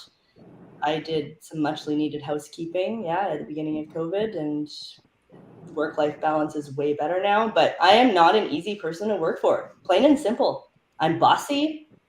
It has to be done my way. Everything has to be perfect. Everything has to be clean. I like a clean job site. You drilling holes, you're going to sweep right after. You don't like that? Well, you're probably going to hear about it. I'm not easy to work for, but it's because I'm a perfectionist, plain and simple. And consistency. As you said, Meg, like I love consistency. I want things to be done a certain way every day. Yeah. Well, then you get more efficient that way as well. Yeah, I want to make sure that every client is getting the same treatment, is getting the same. Like if one person's house is super clean and you did a great job and it looks fantastic, and then the next person has another worker and it's a dirty job site, they didn't clean up after themselves, it looks like shit. It's like, that is not okay with me. It's not. Yeah. And to go back to the other question, like I'm not trying to be the cheapest one out there because of that. It's like, because I have such high standards, it takes longer. Yes, you still are efficient. You get what you pay for. You can slap shit together, no problem. Yeah, I liked it. Slap things together, no problem, and it takes seconds. But guess what? I'm not okay with putting my name on that. So what you're saying is we can't come to your job site and work for you and MacGyver shit. There's no MacGyver. Well, you can MacGyver shit because you have to MacGyver shit and clean up afterwards. Yeah, I'm MacGyver clean all the time, but it's calculated. Oh, it's yes. Yeah. I 100% agree. Right? I think it all boils down to systems. Systems are important. If you don't have a system, you can't grow without a system. You got to have a system. No. Yes, exactly. I'm good going longer. I just want to really quick. Does anyone need to leave real quick? Or are we still good going? I'm good. As long as, okay. I love this conversation because Marianne, my Achilles in my business was employees. That's exactly, I had up to 30 employees one time, and that's why I got rid of them. I walked away from $1 million job, my last job offer, because I just couldn't fucking deal with it. Oh, I have to do it all the time. There's a major labor shortage here. Like, there is severe. And the reason, no, it's not. And the reason is Meg, I understand what you're saying. Like, I'm going to be transparent with you in the audience. Like, I believe what Meg is saying. I know what Wendy thinks about systems. I understand all that shit. I am an asshole. Because in my mind, like, I know I'm not the only person. Just people deal with it differently than I do. In my mind, you're a grown-ass human. Show up, you know what needs to be done, and do the work. You shouldn't have to call me to say, hey, we're short a gallon of paint. Get off your fucking ass and go get it. Or we need problem more tape. solve. I can't tell you how many. Sorry, I'm letting this out on this podcast. I can't tell you how many people I would be doing a bid, and I would always tell my crew, hey, I am doing bids today. Take care of yourselves. Like, I should never have to tell that to people. No. But then I'd follow that up with, if we don't get these bids, you don't have money. Now, between me, you, and the walls right now, we always have the jobs lined up. It was just, I was trying to encourage them, like, be self-sufficient. But there is truth in that. There is. But then I'd get, hey, and I hate when people call me boss. Like, call me bro, call me Splash, call me my real name. You know, because at my job site, no one ever called me Splash. It was, they called me my first name, which I don't say in the podcast. Doesn't matter. But I just, you know, it's like, go get the tape. I'm not going to bitch at you. If I show up and you're not there, someone is going to say, hey, or I'm going to say, oh, I need tape and see. I don't understand this work generation. I'm not giving an age to it, but like, there's just certain humans that think like, maybe it's our parents, think, hey, here's this cup, Johnny. Let me know when it's empty and I'll fill it back. No, fucking fill it up yourself. You're a grown-ass man or woman. Like, come on. Like, it has been my Achilles, and like, I just can't do it anymore. You know, I had old employees recently call me like, I shut my website down a year and a half ago. I'm still getting phone calls. I'm already 300K into work that I've turned away this year. And I'm thinking, oh, I could sub all that out. Fuck it. It's not worth it. Marianne, you said it. It's just not worth it, because like, it'll never be the same. If you can't show up and show yourself, this is the difference, show yourself that you want to work, I'm not going to babysit you. I have 3 kids and 3 dogs. They're labs. So they're like fucking babies all the time. Because that's like, oh yeah, I know. It's like, and work-life balance, Marianne, you said one of my favorite words. Like, I like to fish. I like to ice fish. I like to play soccer and softball and be active. I can't do that if I have to babysit you.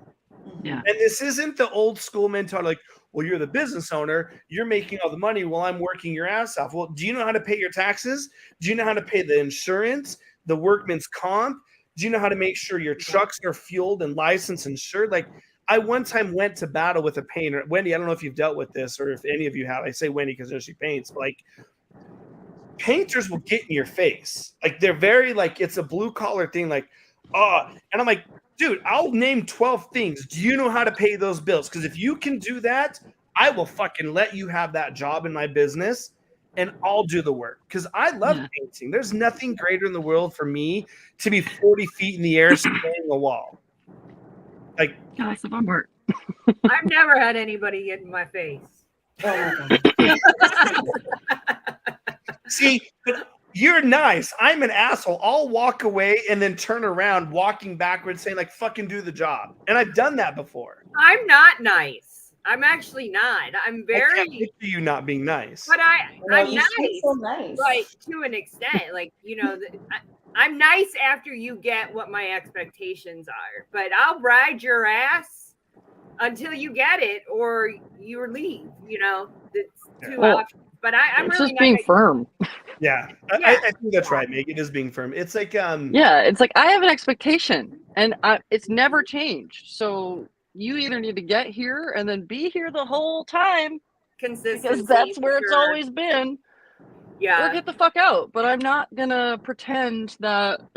No, I don't. You could do this white collar thing or a blue collar thing, but Gary V one time said that. By the way, if you guys don't know, Gary V is my brother, mother. He said in one of his very first videos many years ago, someone asked him about employees, and he said to him, he says, "Hey, maybe what your expectations are can't be met by them because they're too high. Maybe you need to let other people show you what they're capable of doing, and then you lower your expectations down to them." I understand the words, but I think as business owners, we've Mhm. been through those trenches. We've dug our own trench saying, hey, we know because I mean, Cassandra, if you can, I don't know. I'm asking this to all of you, and then we'll start with Cassandra.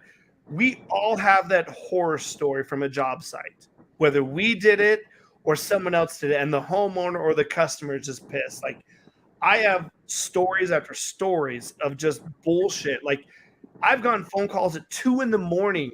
from an angry wife about her cabinets, and I'm like, Sounds like somebody was in the sauce. But Cassandra, I ask this question on every podcast, so if you guys can have one, I always pick with Cassandra first because that's how it is in my video. Why me? Marianne, you're first. What is a horror story from your job? Like just something that you wouldn't believe. Like, and I like mine was I actually had an employee bring a hooker to a job site.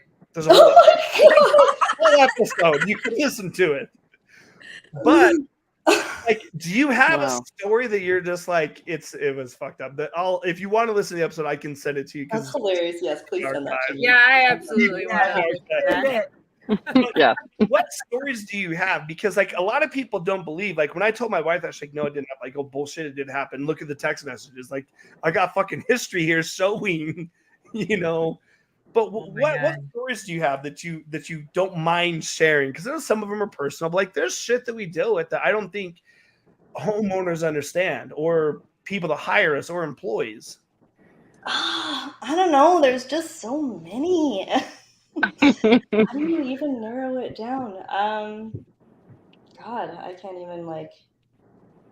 Well, someone has. I gotta think about. I don't want to be the first. Okay, see. I'll go first. God, I got a phone call that one of my guys was sitting in the trailer. Say that again, Christina. I said I got a phone call that one of my guys was shitting in the trailer. Oh, wow. Yeah. Yeah. Wow. I hope the trailer door was shut. Yeah, well, I mean, we have dump trailers. I think you know, right? Maybe a dump trailer. Pun intended. Yeah. I didn't even think about it. But That's funny.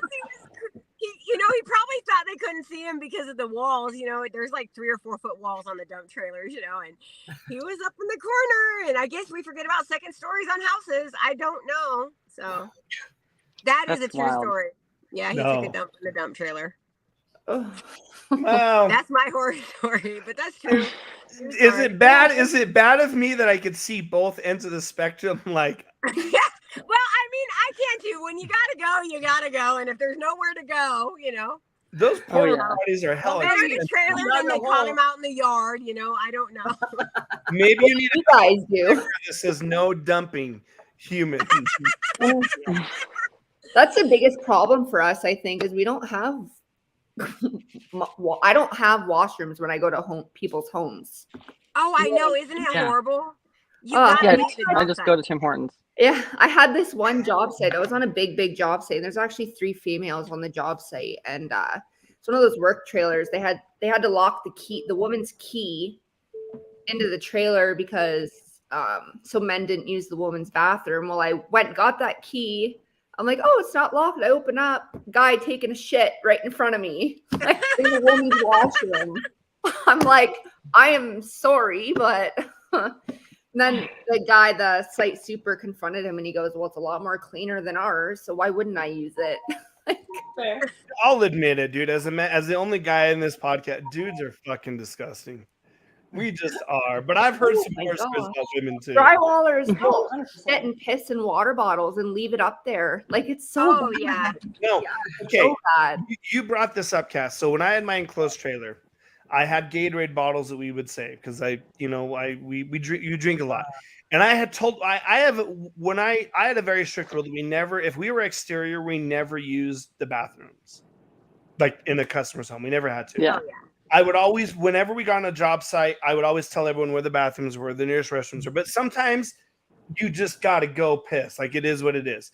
So I had a door handle on the inside of my trailer, and I told them, like, listen, here's a garbage can. I had sanitizer and bottles.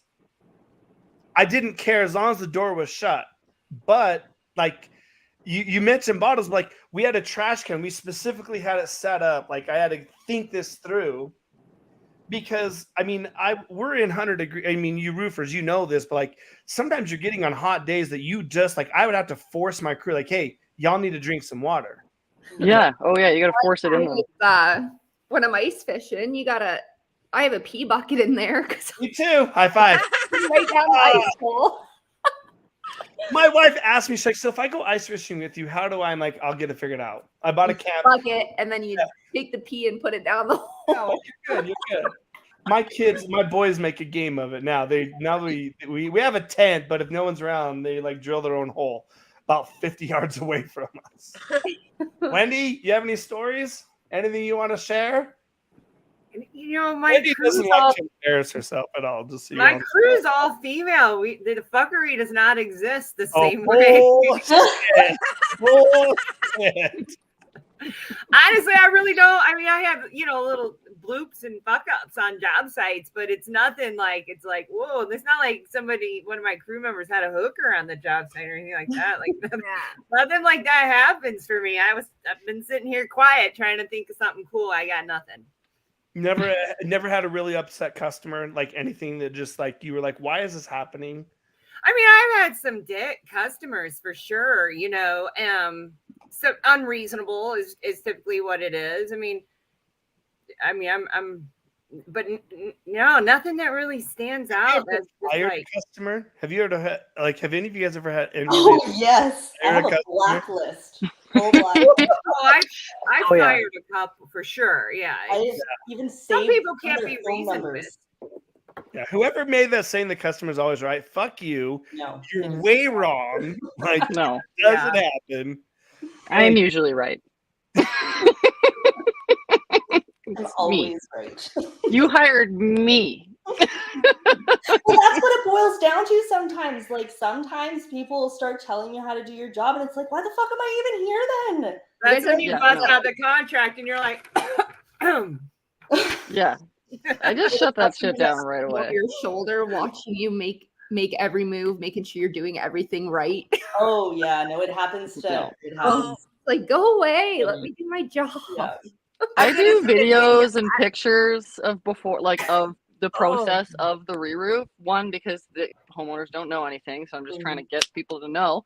But then also, it's an excuse for me to tell them to fuck off in those types of situations. It's like, no, I'm being really transparent with you, and what doesn't make us quick is you staring at us. Yeah, you can't. It's not allowed. Your breath on my neck isn't helping. No, and like you're not allowed on your roof either. Homeowners No. that like randomly just come up on my ladder. Oh my gosh, yes. I'm like, get off my ladder. You want to get on your own ladder and fall off? my insurance does not cover that. Correct, but unannounced, like especially, it's like no. I don't ever want to turn around and see you. Well, Have you there's ever- just like so I don't many think things they wrong with realize it. the danger of getting on the roof with you. I don't think. No, they don't, and they're in their like loafers, like they're just. I'm I like, know what the they're flip flops out there with 50,000 Yes. nails laying around. Hey, I like my flip flops. Have you guys ever had a homeowner touch your tools while you're gone, and you know that they did? They started doing the work. Oh my No, I god, never no. Oh yes, Never. video. I have heard about that from other crews like that I've worked on in the past. I've heard about that, but no, that's never happened to me. I've Thankfully. had people pick up I've had tools stolen, but I've never had anybody like fuck with my shit. No. Cass, I what have were you people gonna say? offer it a lot, which is weird. I'm like, no, You're paying you don't me. need to help. We That's just had weird. a lady have her children out there picking up shingles and Oh, they always want to help they- clean up. yeah, well, the kids. How do you send your? I was like, ma'am, you cannot have your children outside right now. We have people to pick up the shingles off the I'll ground. smack you with the shingle if you come out to my job site. Yeah, Yeah. I can't. Sometimes I don't think that people just realize the absolute danger of being on a job site. No, they don't. Actually, their comes, children like, running sliding off the around roof. and. Especially when shit's flying off the roof. Oh, totally. Yeah. I mean, Yes. it hurts to get hit in the head with a shingle. I promise, it hurts. Cass, you were gonna say something. You had No, a I was just customer. saying everyone's always amazed by my caulking gun because I don't use cartridges. I use sausages. So they're like, Yeah. guns are huge. I have battery powered caulking guns, and everyone's like, oh yeah. And they'll like squeeze the trigger and like, oops, like no. What battery powered one? What battery powered one are you using? Are you using dripless? No, those are shit. Good to know. They're not a sponsor, but I have two. I actually have two of their. You never will be. No, they never so will. I get sent. So I'll share the story. I get sent. Dripless sent me two of their brand new models. They were due, and we used them. And I told me like it's just not efficient. It wasn't efficient. It's not, and Yeah. they always nothing personal. It's not anyway. personal. Just yeah. Yeah. So I True. one time had a guy. I thought I'd turn my sprayer off. Like I make mistakes. Let's be real. I'm human, and plus I'm a dude. We fuck up all the time. I left my sprayer on, but I turned the tip. For those that haven't sprayed, you have the way it sprays. You can turn your knob. I turned the tip the complete opposite way. That if you pulled the trigger, it would shoot a stream of paint like Spider-Man. I didn't pay attention to it. I one time had a homeowner. Him and his son went downstairs. The son grabbed the gun. And there was still pressure in the gun, and it was plugged in. Again, my fault. Fucking paint everywhere because the kid couldn't hold it. All over. Oh my god. Like Caulking gets that a lot too. I'll caulk out. Can I share this story with you about caulking? I know like we have jokes. I got to share this because it was my wife. We're in the first week of my business, probably like the first month. Okay. I was going to Home Depot. And if you ever meet my wife, she's the baddest person you'll ever meet. She's funny as shit, but like she has this sense of humor where she doesn't want to be inappropriate, but she just happens to be all the time. That's why I get along with her. We're at Home Depot and I'm trying to the store rep is there, the bear rep's there. And my wife's like, hey, where's the caulk at? Because we want it. And she's like, goes up to the lady at Home Depot. She's like, hey, do you have black caulk?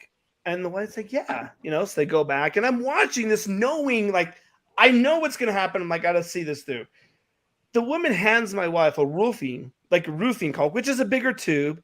And she's like, oh, these are bigger. And hands it right to the woman and walks away. And I'm like, babe, you can't like be an appropriate joke. It's not caulk, it's caulk. And she still calls it caulk. She's like, are we going to caulk this room today? I'm like, no, it's caulk. There's an L in it. I know. But it's so weird to put the L. It's like, how hard do you say that L? Okay, like, but for someone, in my defense, for someone who's highly inappropriate, like I know who I am, I have to enunciate. I've had people tell me, like, there's an L in caulk. I'm like, yes, it's actually CAU. A lot of people call it chalking. Chalking too. Which is weird. Well, That's I think funny. chalk has an H in it. Then, because yeah, I don't know. Yeah. I don't know about you, but in the U.S., I know Kentucky. I mean, we have a little bit of a draw, and I know it's caulk. it's caulk. We were talking about the holes in the fence, and we were in a big meeting one time, and they were like, "What? Your hose in the fence? No, the holes, the hose." These draws that some of you have throw me off sometimes. I'm like, what? Did I hear that right? Yeah. No, it's fine. What do you guys love? Like at the end of the day, like I know we talked about passion and stuff, but like if there's one thing that being blue collar has done for you that you never thought about. Like my son, I recently asked my kid, my middle child, I said, what do you want to do? He's 15. Like, what do you want to do when you grow up? And he's listing off things.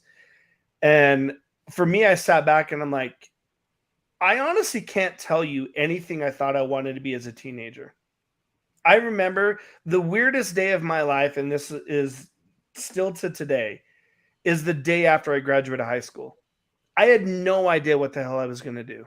It sounds weird to say, but like that was my weirdest day. And that. Deal with that. No, get it. But like, what is it about being blue collar that you guys look back now at yourself 5 years ago and are like, this is fucking why I do it? Because it's hard work. It is hard being blue collar. Yeah, that's my favorite thing is getting yourself out of bed and starting early and finding those hiccups on those jobs, and you say, fuck, this is a hard day. And then when you get home and you're like, I did it, I completed this day. And it's such an accomplishment and feeling of gratitude towards what you did that day to be able to say I did that. So Marianne? Yeah, I think very much the same, you know, like I really love fixing things. You know, it was all about the whole artistic thing originally, but I think what's come more out of it is that whole gratification of when you actually fix something. Or I was like, when I was apprenticing into journeyman status, I was a new construction plumber and gas fitter. That's all I did was new construction.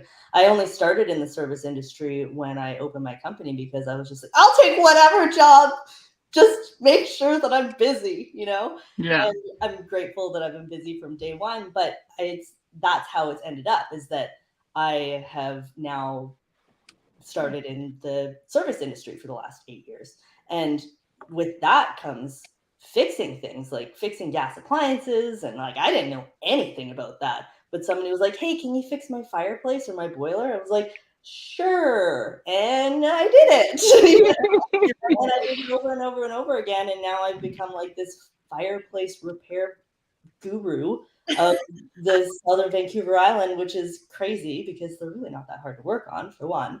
But yeah, it's just like that feeling that you get when something is fucked up and then you make it better is like, it's such a good feeling. To me, it's like a good feeling. It's so victorious. Yeah, I love it. Christina? Ooh, why do I love blue collar? I just love the fact that I think because I don't have to wear a uniform. I don't know. Absolutely, no idea. That might be a bad answer, but I love it just because I love the hard work too, and all the, because it's like it's kind of like she said, it's like being an artist. You know, we take all the old roof off and we leave it looking beautiful. You can actually see the results of your hard work. You know? And I love it. I love the day in and day out of it. I love that I don't have to be in the same place every day, that I can go different places and do different things. And also blue collar lets me be me. I don't have to abide by big corporation rules. Basically, I don't have to wear a uniform. So I can be me in this job, and I love it, you know? So. And it can be pink if you wanted to. And it can be pink. If you want to. Over. Whatever the fuck you want. Meg, what makes you, you know, at the end of the day, what do you hang your boots or hats on that, like, I just fucking love being blue collar baddie? I'd say really similar to Marianne's answer. Like, I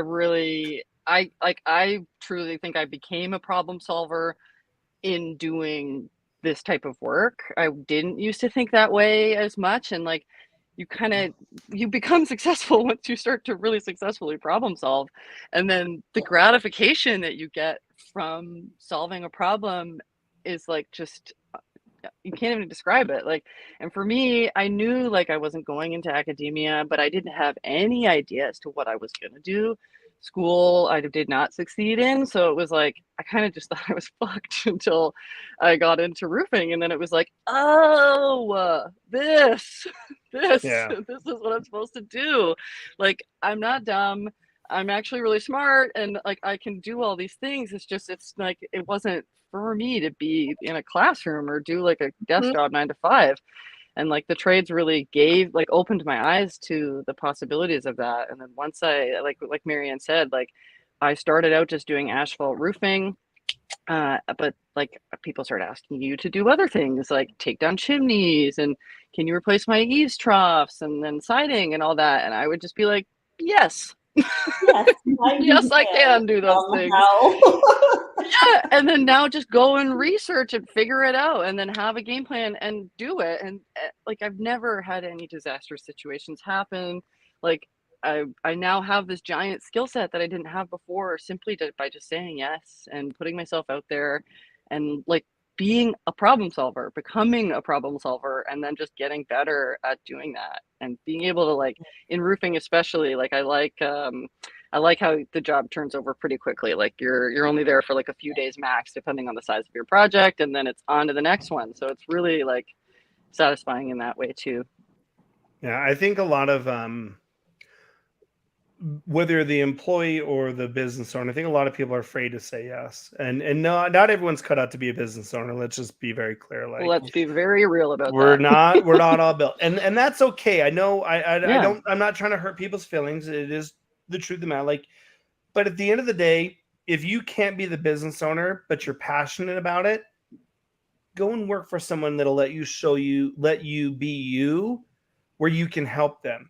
And I tried when I had my business, I always told every person I hired, I said, listen, my goal is that you're with me for 2 or 3 years and you have your own business. Because I don't know how long I must have known I wasn't going to do it forever. Like, I just knew, like, I wasn't going to do it all the time. Like, I'm like you, Meg. I'm not a student. You know, I love learning. I love rabbit holes like Wendy does. Like, I love all those things. But like, you stick me in a classroom, I'm going to fucking talk to everybody in there and distract them because that's who I am. You know? Yeah. But let me do what I can do and I'll have fun. But if you aren't in that mindset of being a business owner, you still have passion, and that's what drives us. You know, Wendy, I don't want to pass you up. Like, at the end of the day, where do you hang your hat on that, you know, you're a blue collar? I love that I can put my hair in a ponytail in the morning, throw on my painty clothes, wash my face, walk out the door, create, make beautiful things all day long, leave, come home, feel satisfied, support my family, have a work-life balance. And I love driving down neighborhoods and going like, I did that. Yes. Everything. You can't not point it out when you drive by. Will all of you guys please do a video of that? Like, just next time you're out, do a TikTok video or Instagram video, tag me in and be like, I did that one. I did that one. I did that one. Oh, this neighbor's blacklist. I can already hear Marianne. I did that one. Fuck that dude right there. I did those. Someone made my secretary quit. Oh yeah, like we all have stories. The women, ladies, I'm so appreciative of you guys. I got one more question, and if we want to continue, we can. But 2 things. So I said one question. There's 2 things. One, if you have anything you want to promote about you, your brand, who you are, what you're trying to do, now's your time to share that. Second, what would you tell anybody that's listening to this right now that want to be in the trade, that have that fear? I think all 5 of you women have a lot of things in common, but one thing I know for certain that you have in common is you were able to overcome whatever you thought you couldn't do. So if you could give some advice to the 50-year-olds, the 40s, the 20s, the teenagers, the 70-year-olds, they're like, I don't know if I can do this. Meg, I'm going to start with you. Okay. I would say that, like, don't let fear drive your entire life, because you will never accomplish anything.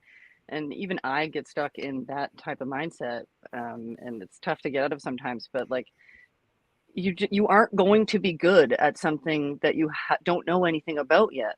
Everybody starts out not knowing anything about that thing until they start doing it, and then you can either decide in that moment, like, this is something I love or this is something I hate, continue, not continue. But I think a lot of people are afraid to fail, and failing feels yucky. You have to be really vulnerable and admit that you don't understand stuff constantly all the time when you're an apprentice and learning something new. But that's how you get better. I have learned my greatest lessons by making mistakes, like only by making mistakes, really. Yeah. So don't let fear drive you. Like, we can all get in our heads and have that imposter syndrome and think like, that's not for me. I shouldn't do that. But like, who says? Yeah. Who says that? No one. It's just you. I have to go grab my charger, or you're going to leave. Oh, no. You're good. Go. Is there anything you want to promote on your page on social media? Where can everyone find you at? Is there a cause you're working for? So I've got 2 Instagram accounts. I'm working on adding others to TikTok and things like that. But as we all talked about, takes up a lot of our time. So Yeah, it does. when I get more free time to tackle TikTok, I'll let you know. But I have a personal page that's at Megan Sim Roofing. I think it's tagged on the screen here. On that page, I am more just like, this is like my day-to-day life, me personally. But I also share other women in the trades on there. When you, like Marianne and some other people, I've shared some of you in my stories, cool reels that you've posted about things that have taught me stuff. So I like to share the education. But then also I do warm-ups and mobility workouts, things like that for tradespeople on that page. So now that I'm getting back into roofing season, I'll be sharing live videos every day of our warm-up in the morning. We do like a 5 to 10 minute warm-up that I run with my crew. So sharing that type of stuff and is kind of like my goal for that page, like health and fitness and how that plays into the trades, not just roofing, but like all tradespeople, and how like we should be thinking about our days in the trades as a workout, because you are very physical, and taking care of your body is what's going to make you be able to do this work for a lot longer. So on my personal page, that's what I do there. And then Meg Sim Roofing is my roofing company. At Meg Sim Roofing, I share before and afters, education and processes of roofing. And it's meant to like share my business, obviously, but also to just educate homeowners and anybody who wants to know about the whys behind roofing. All right, thank you. Christina? I'm not promoting anything. I just, roofing in general and women in roofing, I guess maybe, I just try to represent that to the best of my ability. And I would just say, if you're scared to do it, just do it. Just do it. You can do it, I don't have such not well at speaking like that, but I just think that if you just want to do it, do it. And I don't really have anything to promote. And my company name is S&H Roofing and Restoration, and I'm located in Louisville, Kentucky. Awesome. Marianne? So I am at the _Lady Plumber, just like on the screen there. I do keep my page censored for the most part. I don't really swear on there because I know that there's a lot of young people, young women that may be on it. So I do try and keep things fairly PG. But since we're talking a little bit about us and we're uncensored, I was in a really bad place when I first started in the trades. In construction, there was some addiction issues, and I partied a lot, and there was a lot of domestic violence, and I don't know, I guess like having the job that I hate saying that you don't need an education for it, because I'm not dumb, and I hate how it was promoted for dumb people. Yeah, That's how it was true. when I was in high school. It's not so much anymore here, but at the time it was just like, if you're dumb, then you can be a carpenter, or if you're dumb, then you can be a roofer, and so when I was in that bad place, I was like, well, I guess I'm dumb, so I'm going to go into construction, and that's kind of how that was I wouldn't say that was the reason, but it was definitely one of the reasons why I ended up going into construction, is because I didn't have an education. I only made it to grade 11. I ended up getting my grade 12 equivalency, but by that time I wasn't going post-secondary, like university. It was plain and simple. I wasn't going that route. So I guess my advice kind of blends into that, is that if you have a bit of a fucked up past, or if you have struggled with things, then don't make that your roadblock, because you can always get out of it. Like, if somebody told me now, or sorry, then, what I'm doing now, and like these awards that I've won, which is crazy, like I've got a full shelf of them. Like, being like an influencer on social media, like, not that I even knew it wasn't a thing back then, but if somebody told me when I was 18 getting into construction that I would be where I am today, that I would have bought a house when I was 23, that I have this loving home. I don't have children, but I have a dog and a bearded dragon right there, you know, that I would have actually laughed in their face because I was in such a bad place that I would have been like, you're a fucked up individual. Do you even know what's going on right now? So from then to now, it's like if you're struggling, if you've been bullied, if you're being bullied, you know, if you're in those bad places, there's always a way out. I tried to commit suicide when I was 17, and I am so glad that I sucked at knots because that shit let go. And it's the only reason why I'm here today. Well, I'm happy you're here, and I'm happy that you're here to share your story. But for real, like, there's a lot of Yeah. people in some shitty places right now, you know, and I hope that they know that there is a light at the end of the tunnel. So that's Yes. my advice. Thank you, Marianne. Wendy? I think that it's never too late to start again. I was very academic driven. You know, my plans were to be a criminal defense lawyer. You know, that all got thwarted, thankfully. I'm happier now working in the trades than I could imagine being in any kind of office setting. The biggest advice I have is figure out what you love and figure out a way to make money at it. It's incredibly satisfying to create with your hands. I'm 5 years sober, coming up on July. Year and a half. So this keeps me sober. This keeps me happy, being able to create and do things with my hands and my mind, you know, simultaneously has been so joyful for me. You know, I started over when I was 40 years old. You know, I'm pushing 50 right now. So it's never too late. Never too late to start again. I'm doing better now in life than I've ever done before. And I owe it to my company and my job. You know, I'm able to provide for my children. I have a beautiful home full of animals, you know. This is it. This is it for me. And it's crazy how it's something that I fought all my life because of the negative views that I received on my own family and the blue collar that ran through my own family, you know, and I viewed that as like, oh no, I'm not doing that. I'm going to be this. I'm going to be the first college graduate and this and that. And now I'm paying student loans that I wish I never had. And I wish I had done something like this sooner. Thank you. Cass?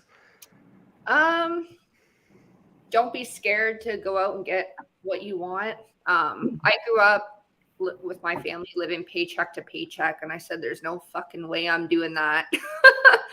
I hit rock bottom. I went sober for a bit too, and it makes you realize what you can lose. Like every single shitty situation I've been in has been due to drinking.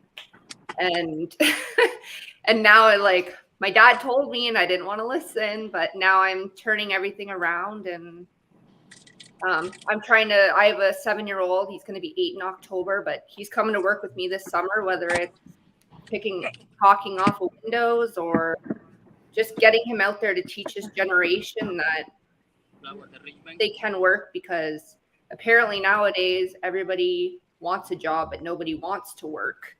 We have to switch that, right? And it starts with education. So yeah, give us that free paycheck.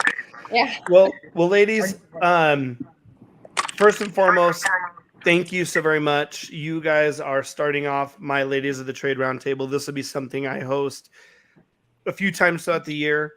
I'd love to have you guys on individually when you guys have the time. I know time is important and valuable to all of us. You know, share this with your listeners and your followers. You guys all are inspirational in your own way. Every single one of you have shared personal things you've gone through, things you're still going through, and things that we're consistently working on. And that is why I love blue collar work, is because we always have something. And the difference between us and white collars, we see that finish line and we hit it hard, and we take accountability for ourselves. And that's the way I perceive it and the way I do it. And as I end every podcast, I'll say this: we are blue collar. We change the world. So when you're out there every fucking day grinding, acknowledge another human being.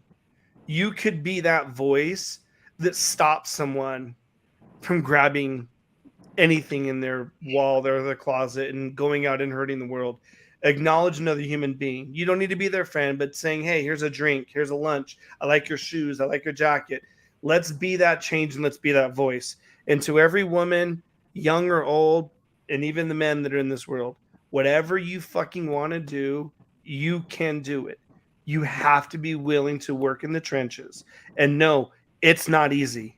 But I guarantee you, myself and all 5 of you women can say this, it is fucking worth it. 100%. So thank you. My sponsors say thank you.